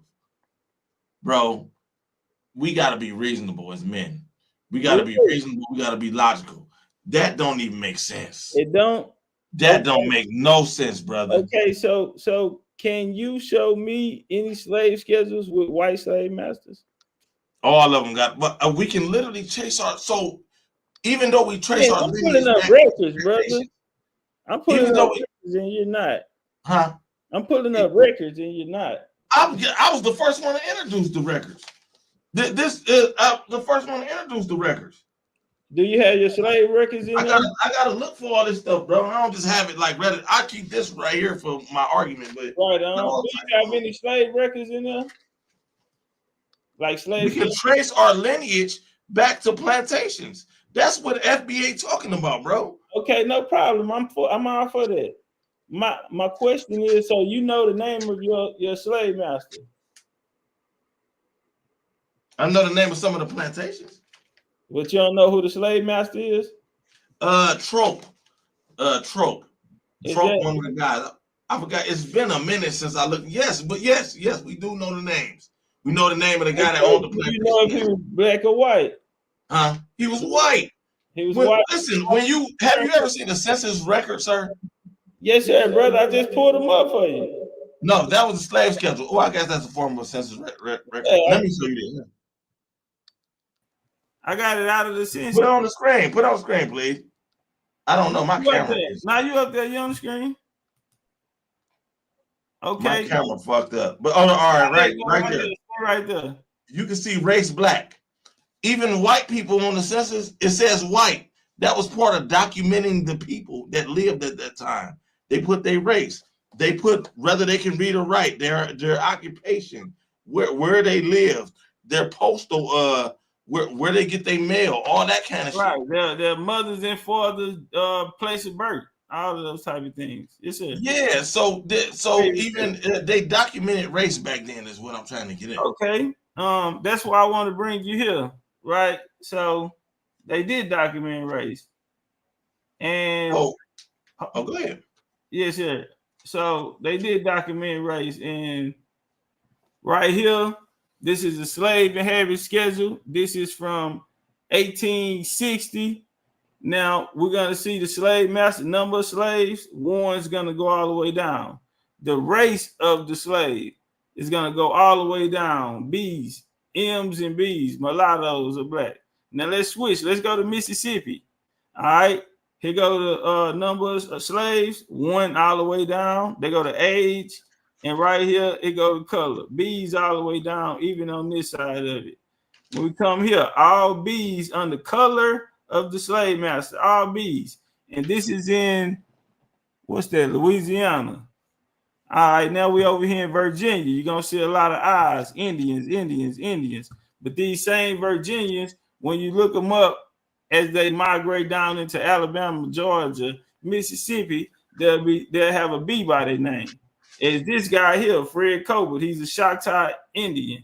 He listed on the Choctaw Rolls and the slaves. He have 3 slaves.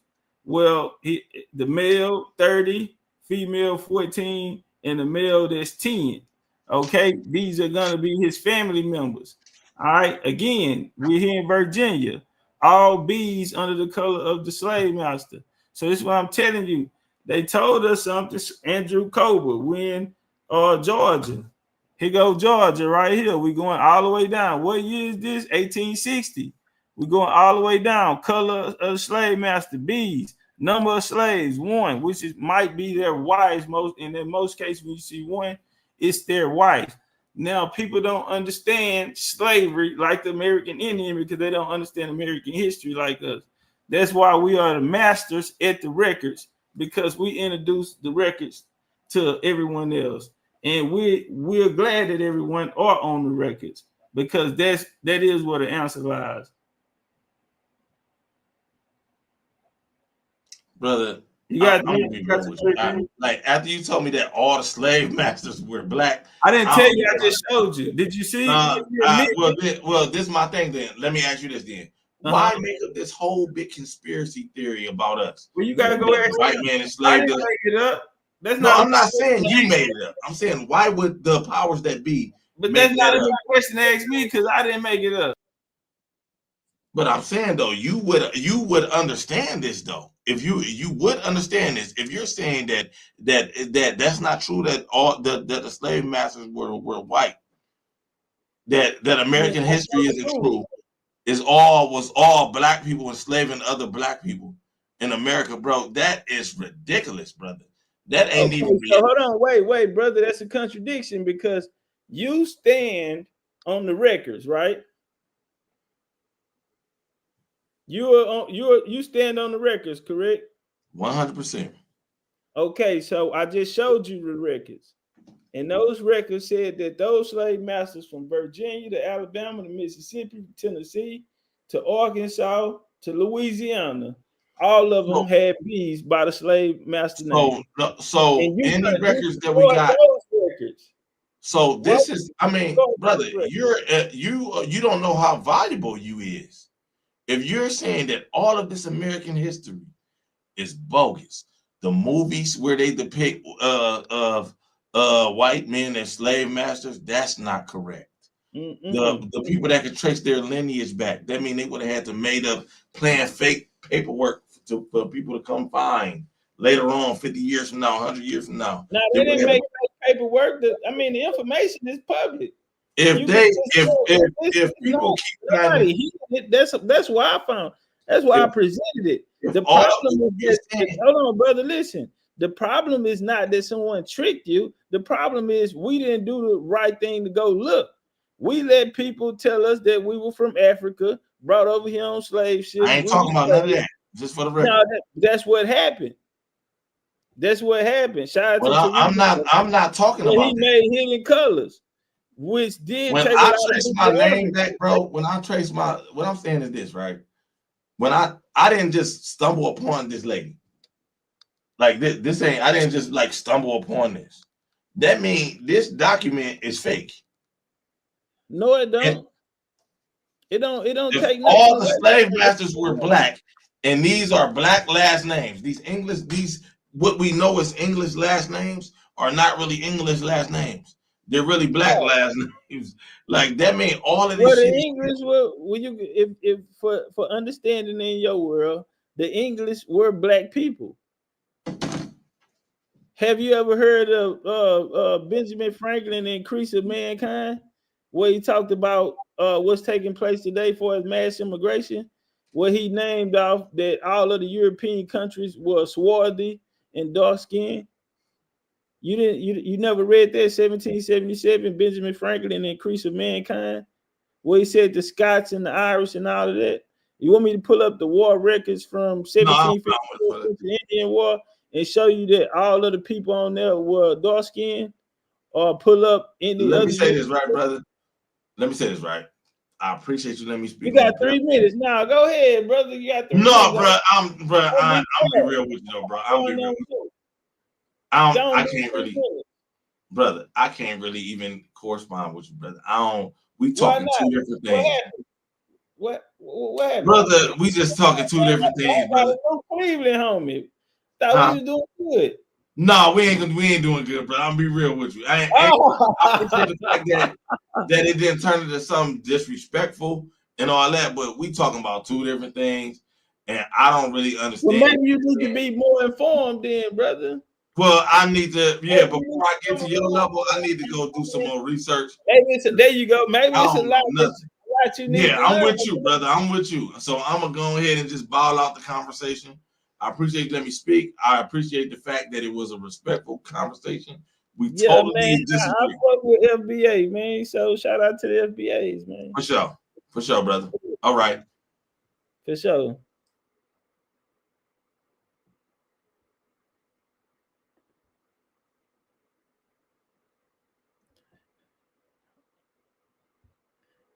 Chief, what's up with it? Coach, turn up. Shout out to the brother Boo for coming up. You know, no sellout say Top K, you definitely landed. And shout out to Cleveland, man. I'm coming out there to Cleveland, man. Folk will chip the rip. He say he gonna put me on the yacht with him. Yeah, nigga, pull the yacht out. Yeah. We gonna turn up in Cleveland, man. Shout out to Ohio. But the homie, that black slave master shit took him into a whole new. That's like finding out Jesus ain't real, nigga. Boy, that shit that'll take a little while. That shit that hit you. You gotta sleep on that. You find out Jesus ain't real, nigga. You gotta sleep on that. God damn. So I've been lied to. Man, we are the masters of records. Nobody that do genealogy can go back as far as us. No one knows American history like us. That's a fact. We are the mothers and fathers of these American paradigms. But I salute them because, like I say, what I told them to go do, the solution that I gave them is something they live by and die by. They stand on their genealogy. But when you got messages talking about going to 1870, why stop there? You know, we way past 1870s. Like we really doing genealogy. We really digging. Like when you put a stop on it, you know, 1870 is a finish line. Then, you know, even when Dr. Darity first had them on 1776, and I came and got that out of there. At least Tariq took it back to 1526. But even though that wasn't a settlement that was successful, it wasn't to 1565 when the settlement was successful. But I think Darity was saying under law, you wouldn't be able to blame the U.S. for, you know, for something when they weren't in existence. So I think he wanted to position it where U.S. was in, you feel me, in position and control and could take responsibility. But yet and still in that, it was just 13 colonies. So if you're outside of the colonies, you have a different argument or a different situation. So it's just about being mindful of having understanding on where you are on the board. That's why we always say, know you it and find yourself in the story. You feel me? Gotta find yourself in the story. Yeah. Man, let's see what time it is. We getting late. But we're gonna go through a little of this. Shout out to the brothers, both of the brothers that came up. I ain't know we was gonna be on here that long, but shout out to both of the brothers. And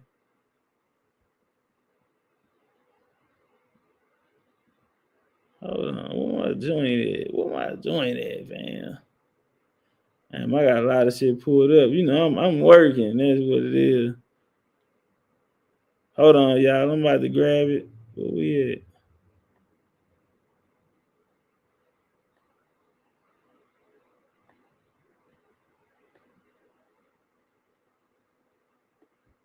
I started putting other shit up. That's what happened.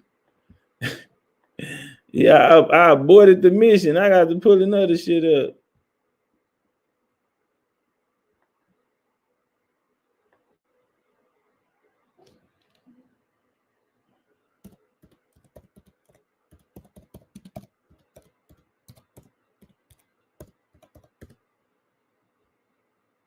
All right, y'all. Make sure y'all on that like button and let me get this on the screen.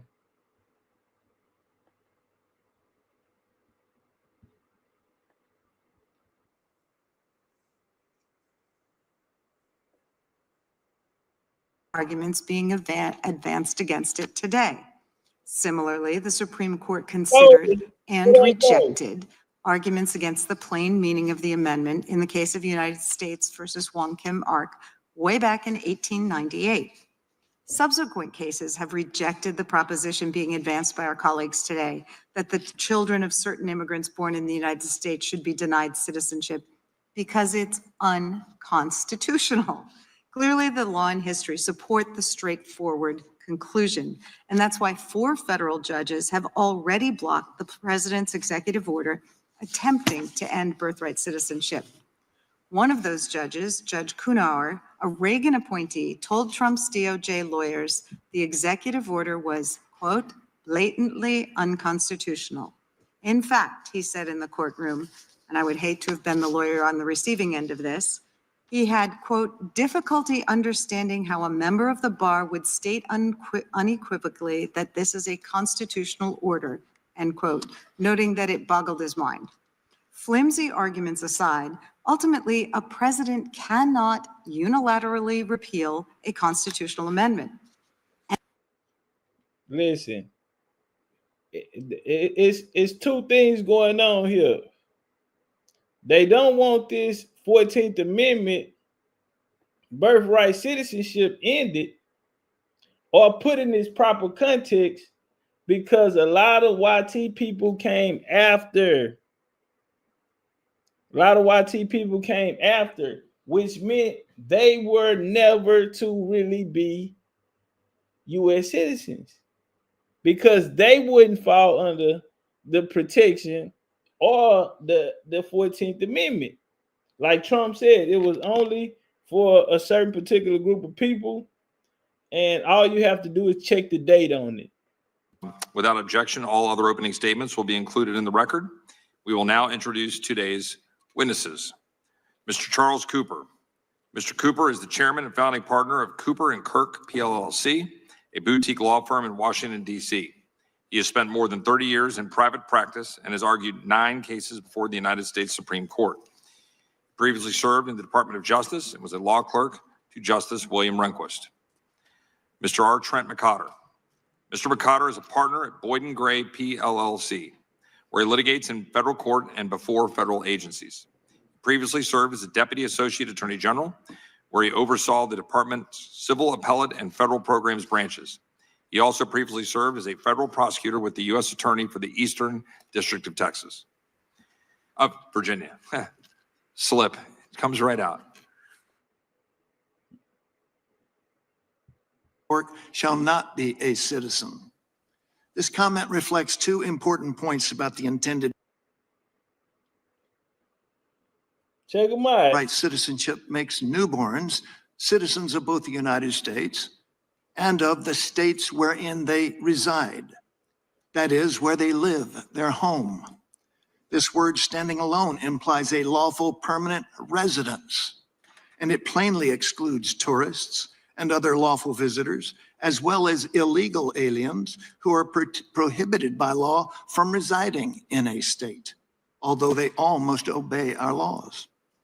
Second, the history of the clause. The clause was framed by the 39th Congress to constitutionalize the Civil Rights Act of 1866, which had been passed by that same Congress just 2 months earlier. The 1866 Act explicitly denied birthright citizenship to persons, quote, subject to any foreign power, close quote. Huh? If your ass came from somewhere else other than America, the 14th Amendment did not apply to you. So what people started trying to do was disassociate themselves with their mother country. That's why on the census, it would ask, it would ask, you know, where are your mother and father born? And it would ask of your motherland. You feel me? So your mother tongue in some instances. Quote, and to, quote, Indians not taxed, close quote. It is clear from the debate in the 39th Congress that Congress decided to replace this language with subject to the jurisdiction thereof, not because Congress suddenly and without any comment decided to broaden the scope of birthright citizenship from the act. Rather, Congress was concerned that the phrase Indians not taxed language generated uncertainty about the citizenship status of the children of Indians, primarily rich and poor Indian.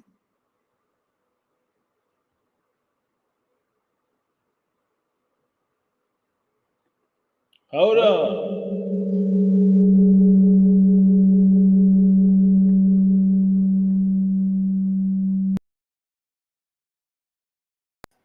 Hold on, let me take this down. Appreciate that love, Prez. Are you or anyone on your team for hire? I would love the paperwork support. Well, we're going to start back up in April because I got, you know, that's when the new little semester starts. So, not right now. But yeah, we will, you know, we will be though. I want to strengthen up this genealogy. I want to strengthen up our genealogy team. I love for it to come from the people that's in-house. We want to keep it in-house. Now, y'all heard what he said, right? Congress suddenly and without any comment decided to broaden the scope of birthright citizenship from the act. Rather, a couple of brief opening points. First, the text of the clause. If subject to the jurisdiction of the United States means nothing more than the duty of obedience to the laws of the United States, why did its framers choose such a strange way to say that? Huh? Why did they do that? And what was that strange way they said it? Why didn't they just say, subject to the laws of the United States? Doing so would have been quite natural, given that this straightforward, unambiguous phrase is used in both Article 3 and Article 6. The clause also ensures that birthright citizenship makes newborns citizens of both the United States and of the states wherein they reside. That is, where they live, their home. This word standing alone implies a lawful permanent residence, and it plainly excludes tourists and other lawful visitors, as well as illegal aliens who are prohibited by law from residing in a state, although they all must obey our laws. Second, the history of the clause. The clause was framed by the 39th Congress to constitutionalize the Civil Rights Act of 1866, which had been passed by that same Congress just 2 months earlier. The 1866 Act explicitly denied birthright citizenship to persons, quote, subject to any foreign power. We just want to get that understood. So how could it go to Africans? So we'll eliminate the Africans. We'll eliminate everything that's foreign off the top. You got to understand who they were. To put it in context, who were they talking to? Who are they talking to? What was the situation? If it's 1866, then you get the proclamation in 63. Civil War 1861, proclamation 1863. Now this is 1866. Who are they talking to? What else happened in 1866? Well, you got a treaty signed by the Indians, who in the United States jurisdiction will be classified as freedmen because they were free to do whatever they want. They didn't have the same government as them. Another key point is to show when they went to Oklahoma, they built their own towns because they were free people. Under the 1866 treaty, this is how they're gonna have freelance and able to create these different, what we call what became Black Wall Streets. So these towns were built out of this because they were free people. And 90% of those people in Oklahoma were educated.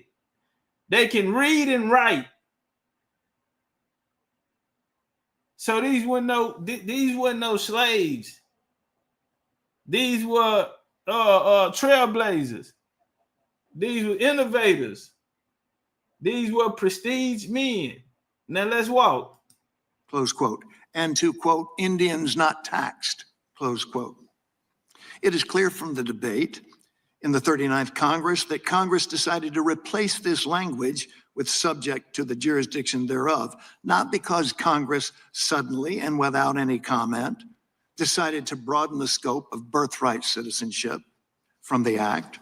So as Mr. Cooper say, Congress came back and changed it to broaden it.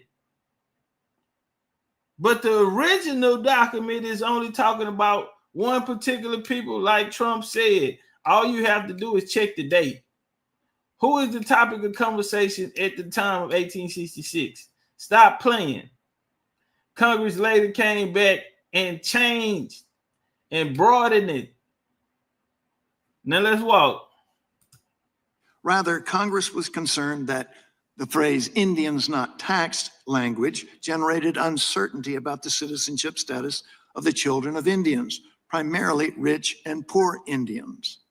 The dispute is best captured, I think, by this comment from Senator Trumbull. What did Senator Trumbull say? What was his comment? Who wanted to replace the words Indian not taxed, even though he was the principal author of the 1866 Act. He said this: I am not willing to make citizenship in this country depend on taxation. I am not willing, if the senator from Wisconsin is, that the rich Indian residing in New York shall be a citizen and the poor Indian residing in the state of New York shall not be a citizen. This comment reflects two important points about the intended meaning of the clause by its authors. What Trump say? Check the date. What are they talking about? Indian children. What was the 14th Amendment talking about? What did Trump say it was for children of slaves? But an African was prohibited to own any land or be a U.S. citizen at that time. And what did the congressman say at the time? He went back to change the language of Indian not taxed.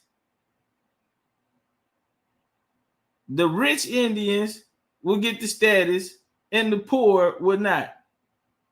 Are y'all following this? This is 2025 conversation. So for Freeman or anyone else who wanted to attach themselves to this conversation, this is something important that y'all need to understand. The conversation was centered around the Indians, not Negroes, not blacks, not coloreds, Indians. What are we going to do with them? Because they're offering them citizenship into their jurisdiction. You have some Indians operating outside their jurisdiction who will be considered Indian not taxed. This is the reason the congressman is going to come back and goddamn me take it out, even though he is the one who put it in. So we have to understand it. Let's walk. I think.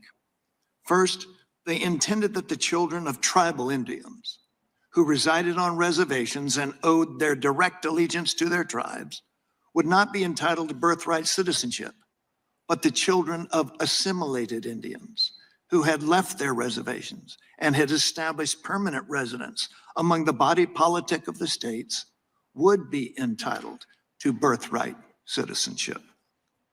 All they're talking about is Indians.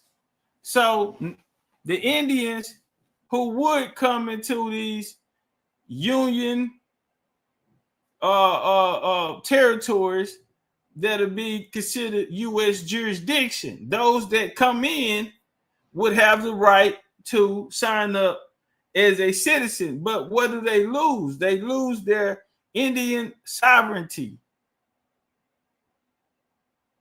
So this whole conversation is about Indians. And I've been meaning to do this for like 2 days. You know what I'm saying? Because I watched the whole thing and I'm like, are people listening? There's too many people running around trying to get the credit for it. And they're not even understanding the particulars. Now, it's a lot of people sitting in there that have different points, but they're trying to get to the bottom of 6 words that was put in there and what is the context. And right now, this guy's doing a hell of a job. And the only thing I'm hearing him say is talking about a goddamn Indian. Let's walk. Second, it is not at all plausible that the framers of the Citizenship Clause intended that tribal Indians to be able to evade this limitation on birthright citizenship for their children by the simple expedient of leaving the reservation long enough to give birth to a child. The key distinction between tribal Indians and assimilated Indians was allegiance. Tribal Indians owed their direct allegiance to the tribe, while an Indian who established a permanent domicile within the state and assimilated into the body politic committed his primary allegiance to the United States. And where he would be reclassified. He would lose his Indian status and name. And now he would be classified under Negro under the United States jurisdiction. So, Brother Vu, I think this will bring a lot of clarity to what has been said in some of the conversation that we had, some of the questions you had. So was it a big scandal? How did this all happen? Well, they're telling us when they offered citizenship through the 14th Amendment, the conversation was centered only around Indians. Now, if they wanted to be tribal Indians, then they would not be granted citizenship because the U.S. was not going to let you have sovereignty. Those that choose allegiance with the U.S. and to assimilate under the civilization plan into the U.S. would qualify for citizenship. And that in return, they would be reclassified as Negro because they couldn't hold their tribal status in the U.S. jurisdiction because they would grant them a form of sovereignty. So the 14th Amendment was used to kill the sovereignty and bring you under jurisdiction of the U.S. where you would be reclassified as Black, Negro, and colored. Simple as that. Let's walk. Thus entitled his children to citizenship at birth. The Supreme Court's 1884 decision in Elk against Wilkins confirmed this understanding essentially, ruling that the clause requires persons to be completely subject to the political jurisdiction of and owing direct and immediate allegiance to the United States. Make one final point.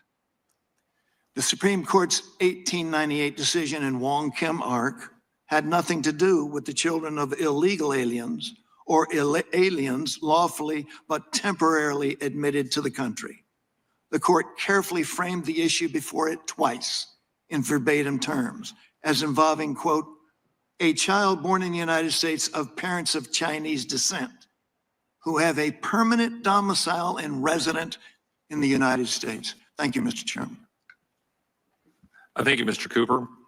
Now, that case right there is the case that they're speaking on where they ran the play. And this is why they had to cut down on that. Okay? So this is the case.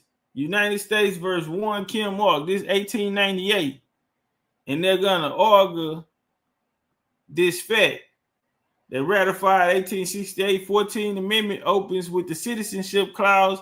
It reads, all persons born or naturalized in the United States and subject to jurisdiction thereof are citizens of the United States, wherein they reside.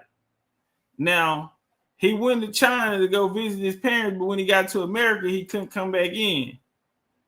Now, the question presented records whether a child born in the United States of parent of Chinese descent, who at the time of his birth, subject of the Emperor of China, but have a permanent domicile and residence in the United States. So it's saying you can't serve two masters. It even goes over to the Dred Scott situation, right? With citizenship of free Negroes had been denied in the opinion delivered by Chief Justice Taney versus Dred Scott versus Stanford. Or shout out to Taj Tariq Bey, this to the OG, my OG, nigga, and I'm an Indian. That's my OG. And to put it beyond doubt, that all blacks as well as whites born or naturalized with the jurisdiction of the United States are citizens of the United States. But the opening words, all persons born, are general. Check. Not to say universal. Restricted by what? Only by place and jurisdiction and not by color and race. The real object of the 14th Amendment of the Constitution in qualifying words, all persons born in the United States by the addition of subject to jurisdiction thereof would appear to have been excluded by the fewest fittest word. Besides who? Children of members of the Indian tribes standing in peculiar relation to the national government. Unknown to the common law, the two classes of cases, children born alien enemies and hostile occupation, and children of diplomatic representatives of foreign states, both of which has already been shown by the law of England, by our own law for the first time settlement of English colonies in America, have been recognized exceptions to the fundamental rules of citizenship by birth of the country. So when we bring it up, we keep the conversation keeps revolving around Indian children. Trump said it was meant for the slaves of children. Let's walk. We will now move to Mr. McCotter. I welcome you for your opening. Amicus brief that I submitted on behalf of many members of this committee, but I'll highlight three issues in particular. First, like Mr. Cooper, I'll emphasize the importance of the Civil Rights Act of 1866. There's widespread agreement that the jurisdiction clause of the 14th Amendment was meant to constitutionalize that act and that they mean the same thing. But of course, the 1866 Act excluded those who are subject to any foreign power. So that means citizenship for both clauses turns on not being subject to any foreign power. Senator John Bingham, who was later a principal author of the 14th Amendment, said, what does this mean? It means, quote, every human being born within the jurisdiction of the United States of parents not owing allegiance to any foreign sovereignty, end quote, would be a citizen. American birthright citizenship was reserved for those who were not already deemed allegiant to another sovereign at their birth. That takes me to my second point. You may have noticed in the quote from Senator Bingham that he refers to the parent's allegiance. Obviously, the 14th Amendment itself refers to the allegiance of the child. So what's the connection there? The connection is that at that time, and in many countries even now, the children born to citizens of that country were deemed themselves to be citizens of that country. For example, in English law at the time, a child born to English citizens in America would be deemed an English citizen at birth, and therefore could not owe complete and exclusive allegiance to the United States. And if that's for that, that would be the same for everyone else, including people born in China, Asia, or anywhere else in the world. The conversation is about the people of the land. Now, even if you say it's the allegiance of the parents, and so you come back, Mr. Mikata, and say, well, it's not about the allegiance of the parent, it's the allegiance of the child, or they're gonna be in allegiance with the Union of the US. Then that would make them a citizen. Now, like the brother broke down, like the congressman said, you have tribal Indians, which are outside the jurisdiction of the US. So this is the government that you're talking about. And then the children are the people that do not take the traditional way or the tribal way, and they migrate into their state and they end up in the coaching. They are, they are privy to becoming U.S. citizens. They're not talking about anyone outside of the United States. They're talking about the United States. They're talking about the districts, the settlements, and the places that they had jurisdiction, because many places they didn't. It's still, that's why they keep speaking about tribal Indians, tribal areas, and they even brought up reservations a few times. So keeping it context, this is an Indian story. While this guy's trying to broaden it, and he cut himself when he said English law, a child could not be born and choose allegiance to anything other than England. Well, that was the case for everyone, even here. Let's walk. United States that would deprive that child of being entitled to birthright citizenship. That's the connection between the parent's allegiance and the child's allegiance that you see so often. This leads to the third and final point to emphasize today. As Mr. Cooper said, as a matter of logic and history, the phrase subject to the jurisdiction thereof cannot mean subject to the laws thereof. The exceptions prove the point. There's widespread agreement that children born in the United States. Man, why my boy in the back here in the brown suit? Why that nigga falling asleep back there? And why he got his sweater tied on his, on his neck? Is that a thing? Is that a thing? Big boy, he done popped the perk and caught a field. That nigga back there full of that lean. That nigga say, I just took half a Zan, 15 hours before we land, and I'm out like a light, watch his eyes roll back. The nigga in there knocked out. They didn't put him to sleep. The phrase subject to the jurisdiction thereof cannot mean subject to the laws thereof. The exceptions prove the point. There's widespread agreement that children born in the United States to ambassadors or to invading soldiers did not receive birthright citizenship. So it's not correct to say that all those born in the United States are citizens, even under those who challenge President Trump's executive order. As far as I'm aware, almost no one holds that view. The explanation given for why ambassadors' children and children of foreign soldiers are not entitled to birthright citizenship is often that those individuals are not subject to US law. In other words, they have various forms of immunity. But that's wrong. Not even ambassadors have full immunity. At best, it's contingent. Their home country can revoke it, nor are foreign soldiers immune from US law when they are within the United States. So if that's the case, even if they have it, she can be revoked. So it don't stand. There's no foundation under it. It's impossible that they're talking about anyone outside of the U.S. As we see other people have strict rules on that, it's no different than open borders or closed borders. This is how you close the borders. We're not just letting niggas in. That's why the conversation is up on the floor right now, because they want to close the borders and people are arguing otherwise. And they're saying we're going by the Constitution because that was the second Constitution. That was the Constitution with us.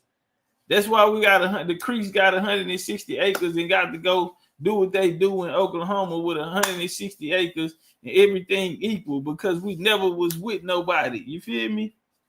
Man, stop it. Stop playing, man. Let's see what O'Brien got to say. And then, hold on.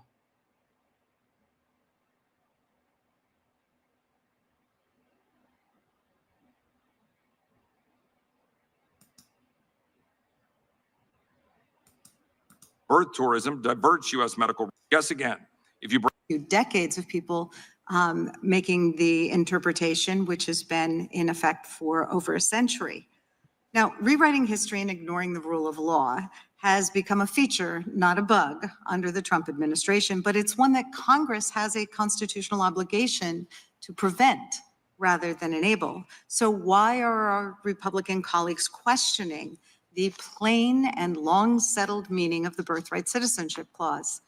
Simply put, it's because President Trump and his allies in Congress think there's something to gain politically. Lady, are you going to come bring your facts? We are here to see the facts to get an understanding on what it means. We not trying to hear nothing about Trump and because he doing this and you don't know why the Republican push it. Man, listen, lady. We already know what it is. And this ain't gonna do nothing but tell on y'all. So the NAs then already got hit by ICE. ICE hit the reservations. And now YT people citizenship is really on the line right now. You feel me? Because they are illegal. You're gonna have to admit in order to win this case against the illegals that came in.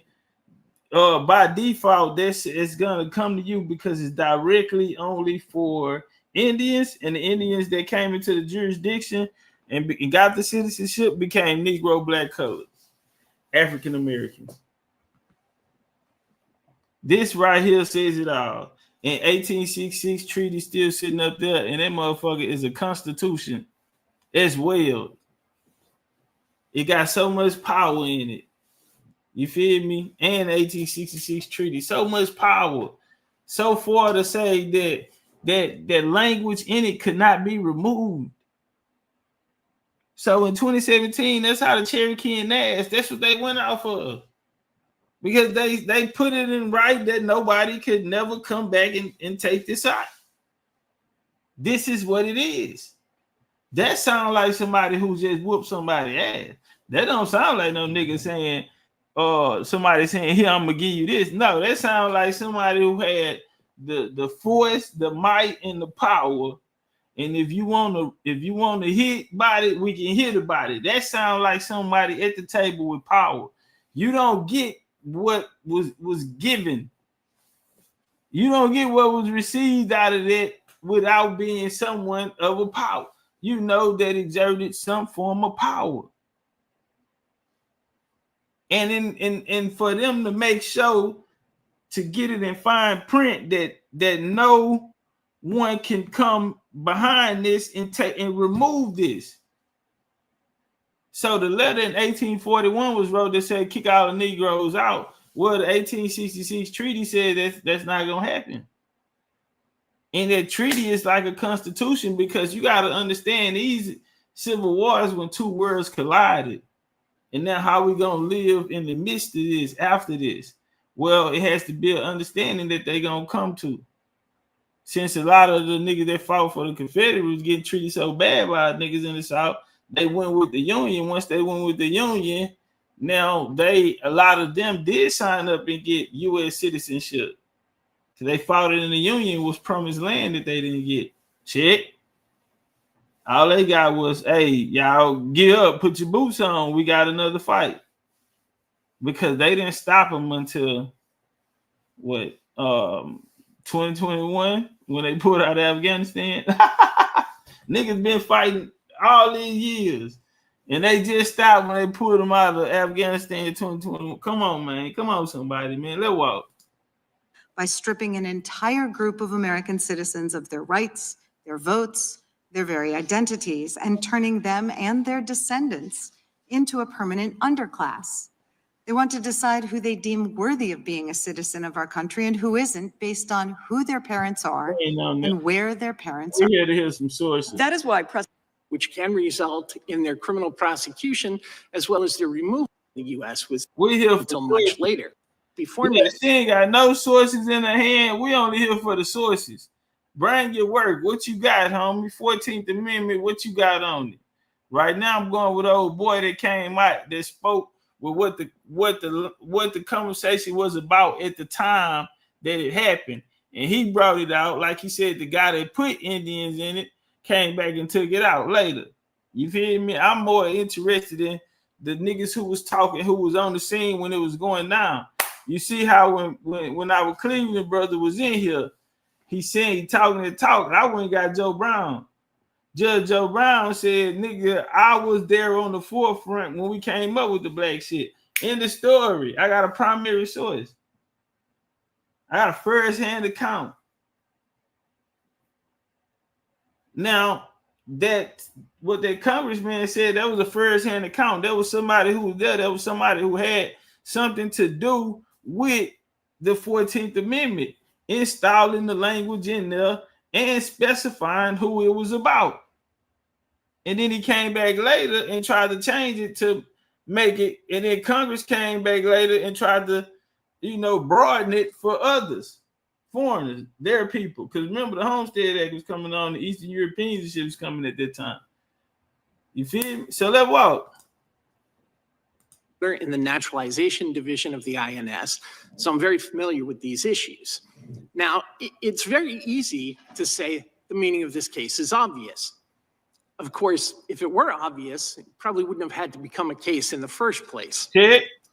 The common narrative goes something like this. Wong Kim Ark means that everyone born in the U.S. gets citizenship. Later in Plyler v. Doe, Justice Brennan confirmed this in that holding, stating that no plausible distinction with respect to the 14th Amendment jurisdiction can be drawn between resident aliens whose entry into the United States was lawful and resident aliens whose entry was unlawful. There's two major problems with that approach, though. The first is that the court in Wong Kim Ark couldn't address the question of citizenship being conferred upon illegal aliens because there were no illegal aliens to speak of at the time. U.S. immigration law barred a very small slice of individuals, among them Chinese nationals who were subject to the provisions of a treaty between the United States and China. And China, yes. Criminals and people. And a lot of people don't know about that. That treaty that they signed in the 1800s, United States and China. We'll go into that though. People who are likely to become public charges, as well as those who appeared to be clinically insane. So the concept of illegal aliens was one that wouldn't come along until much later. At that point in time, anybody who could pay the 50-cent admission tax, entrance tax, could be admitted to the United States and was permitted to remain there indefinitely. Listen. Now, the second problem with the standard narrative about Wong Kim Ark is that Justice Brennan's assertion in Plyler v. Doe is obiter dicta, a judge's incidental expression of opinion that is not essential to a decision and does not constitute part of the precedent established by a case. In that case, in a footnote, Justice Brennan expressed his personal opinion that a 1912 immigration law treatise, not case law or statute, held that everyone born in the U.S. was a citizen. In short, neither Wong Kim Ark nor Plyler had anything to do with whether the children of illegal aliens become U.S. citizens at birth. In fact, that question has not yet been addressed by the Supreme Court, and there's little basis on which it may be argued that the holding in Wong Kim Ark would require a conclusion that the children of illegal aliens are automatically entitled to citizenship upon being born within the confines of the United States. If the United States is to formulate a reasonable policy for the transmission of citizenship, then it must abandon the dangerous folktale that is currently associated with Wong Kim Ark. And I hope that my testimony here today will assist this committee in getting to the heart of what Wong Kim Ark and the 14th Amendment really require. And if one stops and thinks about this, it would be utterly irrational to lay out a list of people who are inadmissible to the United States and whose presence here is unlawful, which can result in their criminal prosecution. Because Kim was here unlawful. They used his case as propaganda to open up the gates. Remember, it's 1898. What's taking place in 1898, family? Ellis Island. So they're going to use this Asian case to help broaden so they can extend citizenship to the newly arrival Ellis Island babies. This is how they play. What else happened in 1898? The Curtis Act. They came and swept up the land that they didn't get from the dogs. they reversed the 1866 treaty. So now, after 1877 Compromise Act, Reconstruction protection is ended. Now they're going for their move. 1898, Wilmington, North Carolina, right? The Republicans were taking care of the poor YT people. So they created the Fusion Party, and the Democrats offered the YT people a different status, a different life in this new world that they built for them. You're going to be on top. Yeah, and the Dems look like us who play this was. And they needed to get the citizenship. No different than when Sheila Jackson Lee, rest her soul, and Maxine Waters and them was on the Hill, and they were saying they needed fast track citizenship for these immigrants that crossed the border through Texas. No different, same play. Just got to know the game. So they, instead of making it a YT situation or questionable for the YT to be on trial for, citizenship or real birthright citizenship under the true Constitution of the 14th Amendment, they use the Asian for propaganda for the conversation to be spread. And if they can win this Asian, then it opens up, for the YT exiling babies without them being the face of it. Check. All right, let's walk. Just making sure we're on the same page. Let the church say amen. As well as their removal from the United States, but then allow those people to transmit citizenship to their children unquestionably and without any qualifications. So I thank you for inviting me here today. Thank you, Mr. O'Brien. Appreciate your testimony. Ms. Frost, you may begin. Chairman Roy, Ranking Member Scanlon, and distinguished members of the committee, thank you for the opportunity to discuss the significance and meaning of the 14th Amendment Citizenship Clause. Check her out. Some provisions of the U.S. Constitution are broad and confusing, but the Citizenship Clause is not one of them. The text, the drafting history, the original understanding, and over a century of unanimous judicial precedent and historical practice all confirm that the Citizenship Clause means what it says. As the text states, the Citizenship Clause grants citizenship to all born in the United States, and the only meaningful exception today is for the children of consular officials.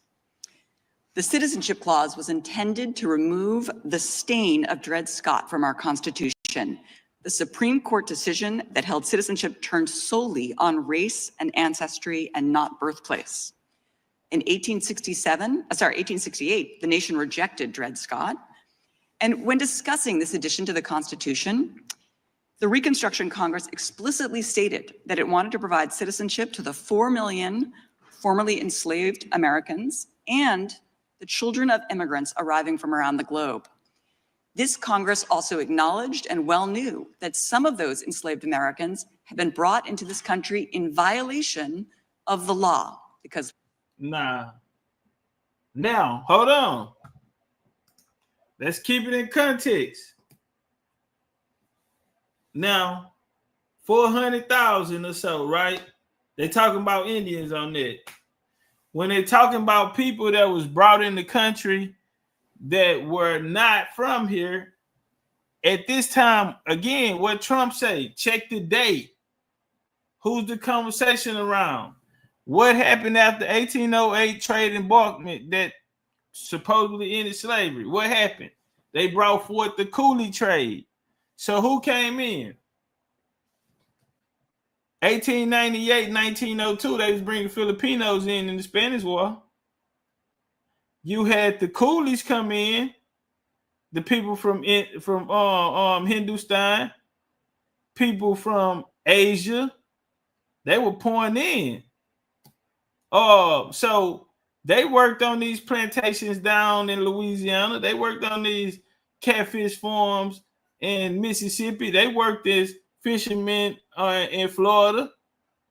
So these are the people, along with the people that came in the Homestead Act, the Eastern Europeans that came over in the Homestead Act.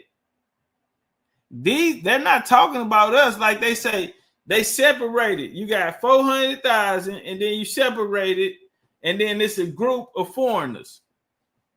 Well, for clarity, those are the foreigners that we're speaking of. Let's run it back. Unanimous judicial precedent and historical practice all confirm that the Citizenship Clause means what it says. As the text states, the Citizenship Clause grants citizenship to all born in the United States, and the only meaningful exception today is for the children of consular officials. The Citizenship Clause was intended to remove the stain of Dred Scott from our Constitution, the Supreme Court decision that held citizenship turned solely on race and ancestry and not birthplace. In 1868, the nation rejected Dred Scott. And when discussing this addition to the Constitution, the Reconstruction Congress explicitly stated that it wanted to provide citizenship to the 4 million formerly enslaved Americans and the children of immigrants arriving from around the globe. Well, we know that in 1866, the Civil War was over with. We know that the slave trade was abolished in 1808. Slaves was free in the Proclamation Act 1863. You talking about 1868. The Fur Bill was proposed in 1866. The Homestead Act was 1862, through that era, where they were getting reinforcements for the Union to come bring these people from Eastern European to come fight with them and promise them land throughout the Midwest and up to Wyoming and the Dakotas. And they came down there, and our great-great-great-great-great-granddaddy slew. I mean, I ain't even gonna say it, but yeah, look at like Rambo. Them people say, man, why in the hell would you send me out here fucking with these niggas?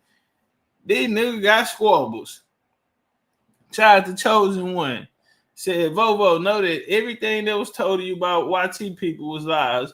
Birthed throughout our schooling, it has to be unlearned, relearned, which means we must do the work. Facts. Thanks, Legendarytopcatz, for the truth. Appreciate you, Miss Chosen One, with your little chosen self. This Congress also acknowledged and well knew that some of those enslaved Americans had been brought into this country in violation of the law, because laws after 1808 prohibited the international slave trade. These were the illegal aliens. Boom. These were the illegal aliens. So after 1808 Trade Embargo Act, guess what? Who came next? The coolies, the Asian slaves. Y'all had the Mayan sent to Cuba. So boom, we on point right now. For the people at the U who've been following us, we've been going through this history. We've been walking it down. And right now we're listening to Congress just sit here and we're going to score 100 on the test. Everything we've been saying, they're in their organ. It's down on paper. You can't move it. So after 1808, that right then, that locked the board up for us. Okay, so we got 400 million. So we got 4 million, 400 million or whatever. Boom. And then you have another section of people that was brought in. And she's explaining that immigrant class that was brought in. Listen. A is for the children of consular officials. The Citizenship Clause was intended to remove the stain of Dred Scott from our Constitution, the Supreme Court decision that held citizenship turned solely on race and ancestry and not birthplace. In 1868, the nation rejected Dred Scott. And when discussing this addition to the Constitution, the Reconstruction Congress explicitly stated that it wanted to provide citizenship to the 4 million formerly enslaved Americans. And they didn't say formerly enslaved Africans. What do the language say? Because if that paper said Africans, that's what she would have said. But she said, what, 4 million Americans? Come on, somebody, man. I mean, nigga, I'm a nerd.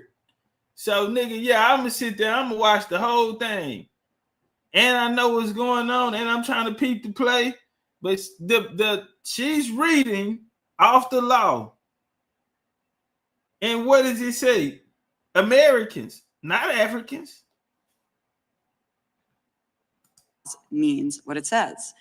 As the text states, which can result in their criminal and confusing, but the citizenship clause, Red Scott.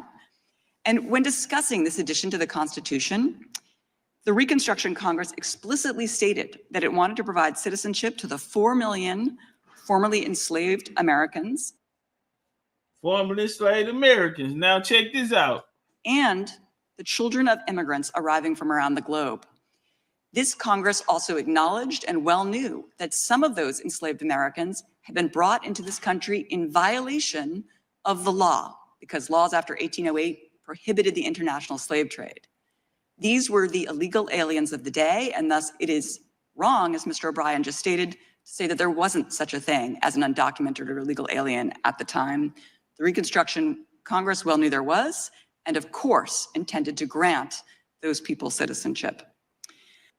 Which would be the Eastern Europeans, which would be, you know, the Polish, the YT Irish, who else pushed up?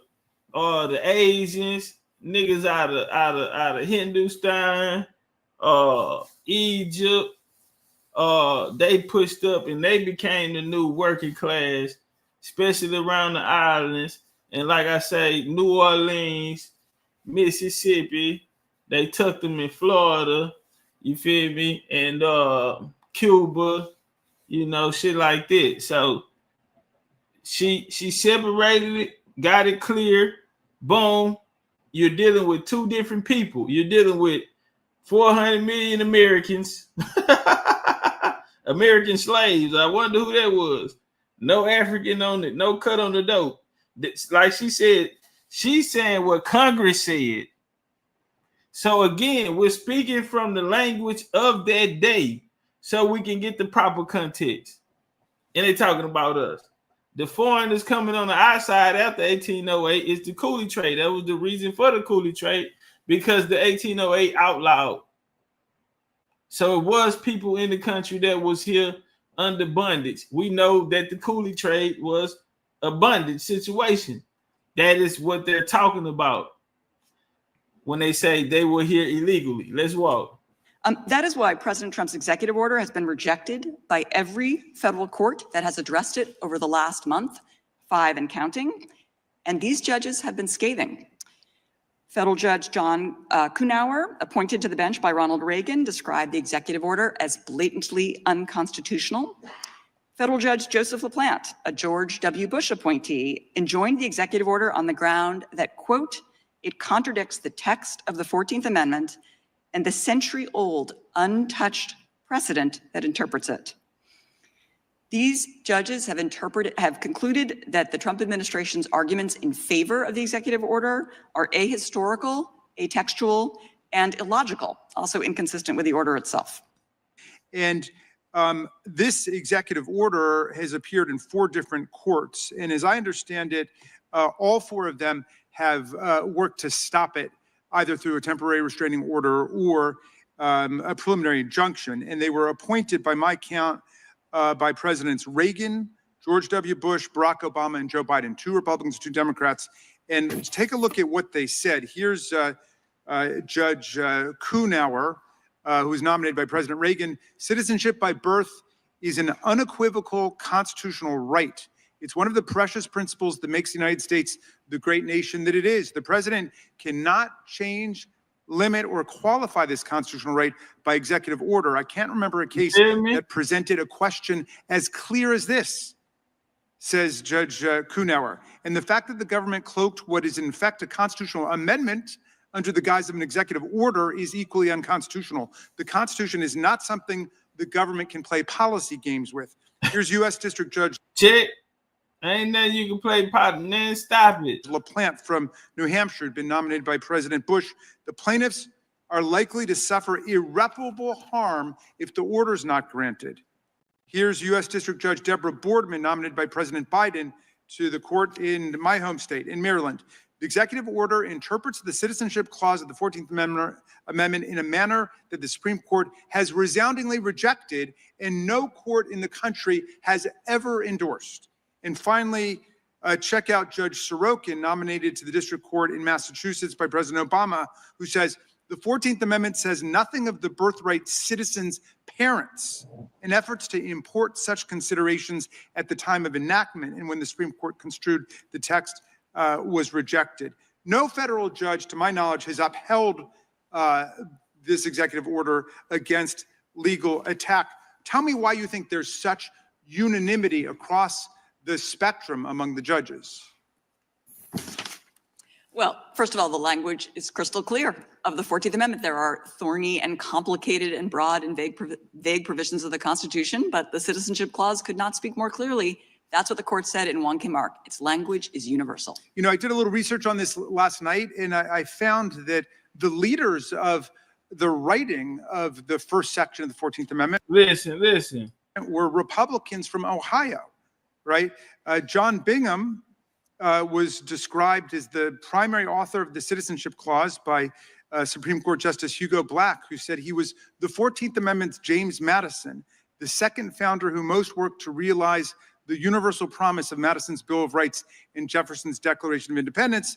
And another great Ohio Republican, U.S. Senator Benjamin Wade, insisted on making the Citizenship Clause perfectly clear to avoid any backsliding in times of high partisan feeling. He said, I've always believed that every person of whatever race or color who was born in the United States was a citizen of the United States. But by the decisions of the courts, there's been a doubt thrown over the subject. And if the government should fall into the hands of those who are opposed to the views that some of us maintain, those who have been accustomed to take a different view of it, they may construe the provision in such a way as we do not think liable to construction at this time, unless we fortify and make it very strong and very clear. If we do not do so, there may be danger that when party spirit runs high, it may receive a very different construction from that which we, the founders, put upon it. Now, Bars. The founders said one day a corrupt Congress will come and take what we put down out of context. So shout out to Raskin and shout out to Wade for writing it. Because Wade predicted it. He said this could be very dangerous, homie. And that one day will come a Congress that will, that part. And the language was only about Indian children. And who else? 400 million people that was in the U.S. jurisdiction status labeled as a slave. So we gonna tell it. And he came out there with his boards and his sources up. He came out there with a board and his sources up.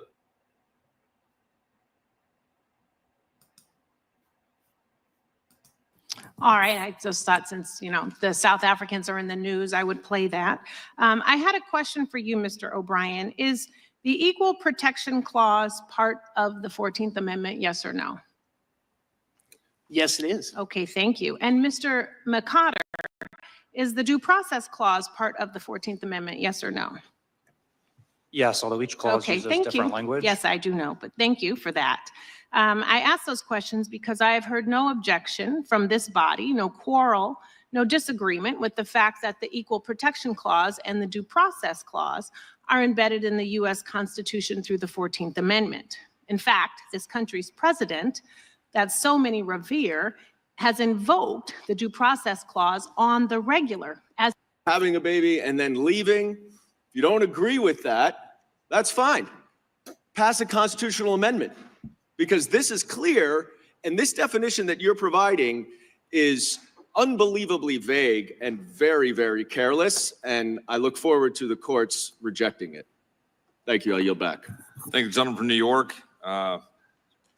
As individuals who recite the Pledge of Allegiance down on the floor of the House of Representatives, Every time we open the House, I think those of us understand what allegiance is, particularly the gentleman from Texas who wore the uniform of our armed forces. I think he's fully aware of what allegiance is. And I would also note that one of the very few responsibilities our federal government has is actually making those determinations as to who should be citizens and who should be in our country. Correct. I would now recognize the gentleman from Texas. Thank you, Mr. Chair. Take your boy. I understand more than anyone that we are a nation of immigrants, but there's a difference, stark difference, between giving citizenship to the children of slaves, the children of those subject to the Middle Passage, the children of sharecroppers, and the children of those who were once considered property, and giving citizenship to the children of people who cross the border illegally, stay in taxpayer-funded luxury hotels, who receive free Xboxes, free cell phones, free flights around the country, and 3 square meals a day. There's a big difference. My great-great-grandfather was born on a plantation, Rosedown Plantation in Louisiana. He had to join the Union Color Guard to gain his freedom. By morphing the citizenship clause into something that it wasn't meant to be, it's demeaning to descendants of slaves like me. And not just me who served this country, but my father is a retired colonel. My sister went to West Point as a retired colonel. My brother went to West Point. We are talking about a direct descendant of a slave that earned the right to be in this country and passed that ilk down to his ancestry. People bled for it. People died for it. And it means something.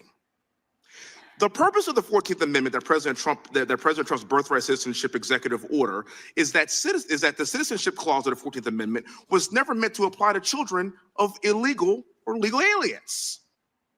Allowing birthright citizenship to stay in place dilutes the citizenship of not just Black Americans like me, but every single American citizen that had to earn it the right way. Let's say this in black and white. Either you're a U.S. citizen or you are not. Now, the left has spent decades cheapening what. Hold on, boy. Hold on. Hey, y'all, what we say over here? Either you're an Indian, I'm gonna let the chat finish. I say either you're an Indian or you're a who? Yeah, Hunt out of Texas, Louisiana. He sound, yeah. He hit him with it. Either you're an Indian or you're an immigrant, homie. The citizenship clause of the 14th Amendment was never meant to apply to children of illegal or legal aliens. Allowing birthright citizenship to stay in place dilutes the citizenship of not just Black Americans like me, but every single American citizen that had to earn it the right way. Let's say this in black and white. Either you're a U.S. citizen or you are not. Now, the left has spent decades cheapening what it means to be an American citizen. They've quite literally been chipping away at the basic value of American citizenship. They pretend to be altruistic. We know the truth. Ozzy Osbourne's daughter said on The View that we have to let illegal immigrants in this country because who else will clean our toilets? We hear it all the time. Who will pick our crops? And even though that we know that American citizens are the majority of those people picking our crops, we know what you're insinuating. And all this must end now. Mr. O'Brien, earlier you brought up birth tourism and how it's an issue of national security. Could you kind of expound on that and talk about why that's an issue? As somebody that served this country, this is near and dear to my heart. Sure. If we give U.S. citizenship to absolutely anyone who is born on our soil, that takes the United States out of control of who becomes a U.S. citizen. And since, as everyone here knows, the people are the government of the United States, that puts us in a position where we could be allowing people who are citizens of adversary nations to be coming here, having children who gain U.S. citizenship, and then are trained to be adversaries of the United States. It puts them in a position where they can get jobs with security clearances, they can join the military, they can work in the defense industry, which they would not otherwise be able to do. So over the course of the last 4 years, have there been people that have entered our country that are our adversaries, that have come to this country that we know of, and had children? Yeah, there have been a massive number of people who have come here. And not just over the last 4 years, it was happening before. I worked in the national security apparatus of the Department of Homeland Security, and I worked on many cases where that had happened.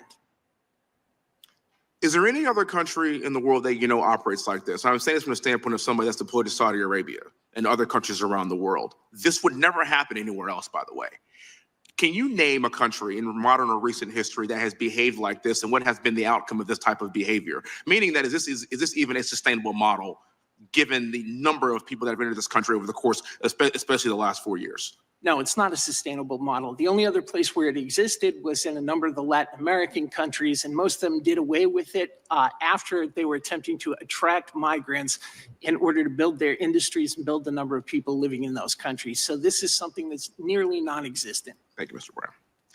The left throws love thy neighbor in our face, and they say that we have to have open borders in order to be nice to people. Well, I ask them to tell the left, we have a bunch of neighbors right here in our country that are Americans. You see, your neighbors are the homeless veterans that you drive by to work. Our neighbors are the wayward teens running away from a bad home environment. Your neighbors are the families who just got evicted from their apartment. What do all those neighbors have in common? They're all Americans. And let's use our American tax-paying dollars to put Americans first. Newsflash. This is why President Trump is our president, because it's past due that we put the American citizen first. And once we solve our issues here, I'm a Christian. By God, let's help everybody else.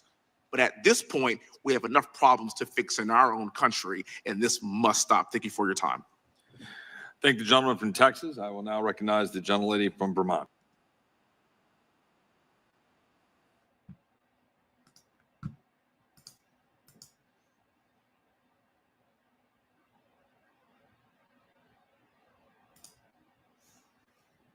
Somebody said bars. Somebody said bars. Hey, did he drop it on them or did he drop it on them?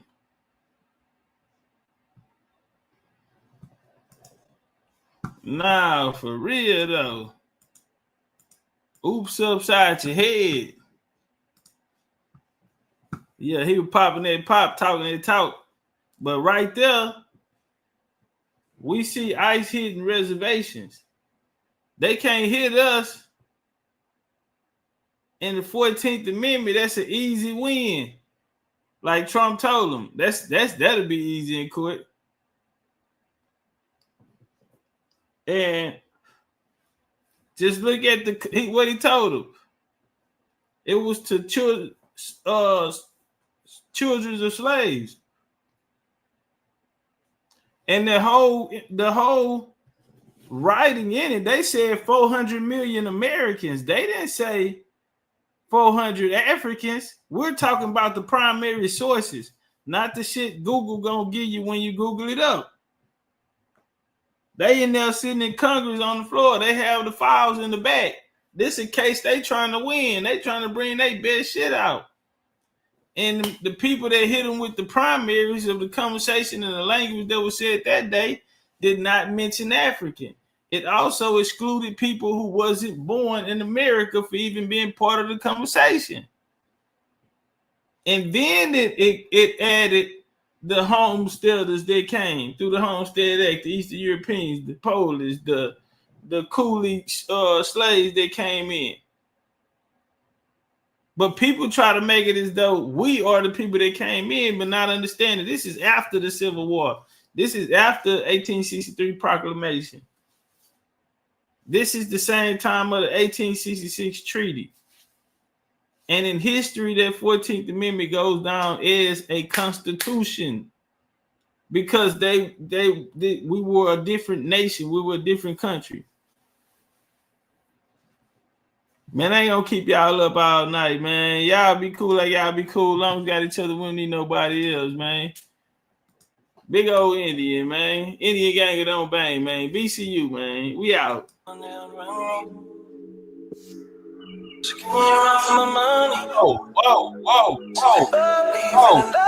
Hey. Let's go.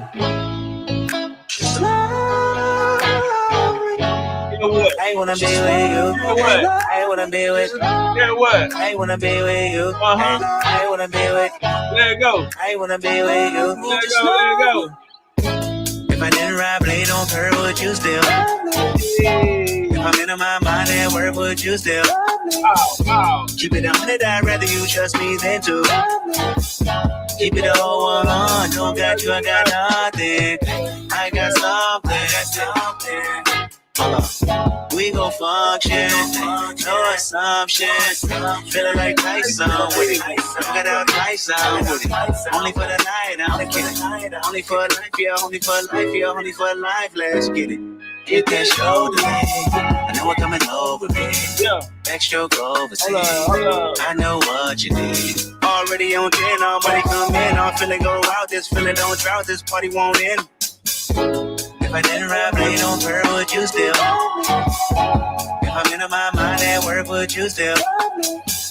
Keep it 100, I'd rather you trust me than to. Get what? Keep it a whole 100, don't got you, I got nothing. Run for my money. There was nobody, no one that run me. Nah. So give me a run for my money. It's been lovely. Look, Biggie. Hold up. Wow. I wanna be with you. I wanna be with you. I wanna be with you. I wanna be with you. I wanna be with you. Just know I'm on the way. We ain't got no time to waste. Hop in, you come on the way. And mine the way. I don't want pressure, you none. I want your blessing today.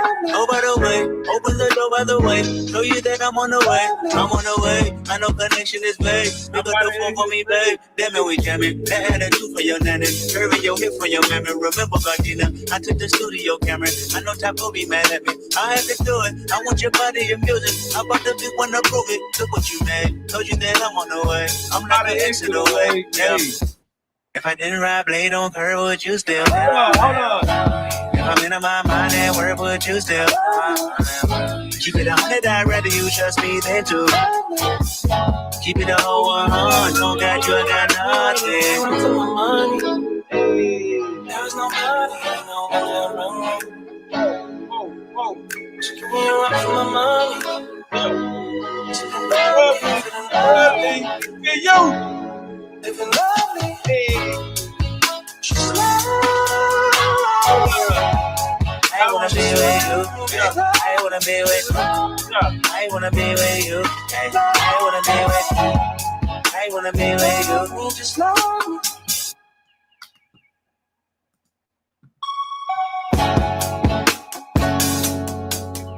Whoa.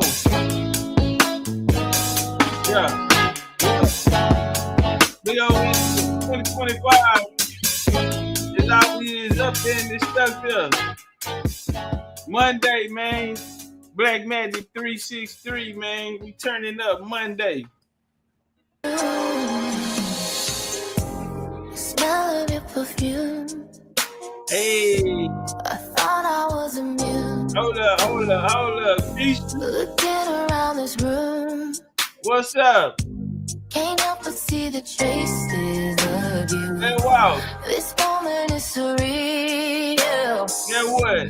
I can't put in the words down. Feel that's saving you. They don't tell us what.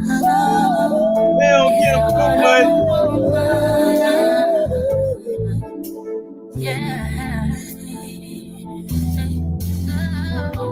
Hey, man, I love y'all. Good night. Enjoy the rest of y'all night. Is the heart of a woman. Indian gang, it on bang. Yeah. Question is why I do the things I do. Answer I may never find, but I'll always choose you. Wanna give up on you, but I know I can't. I put the blame on me for giving you a chance after chance. I can't stand. And I try to be strong, but how much can I put your words on your life this time? And I'll feel they like the only thing that's saving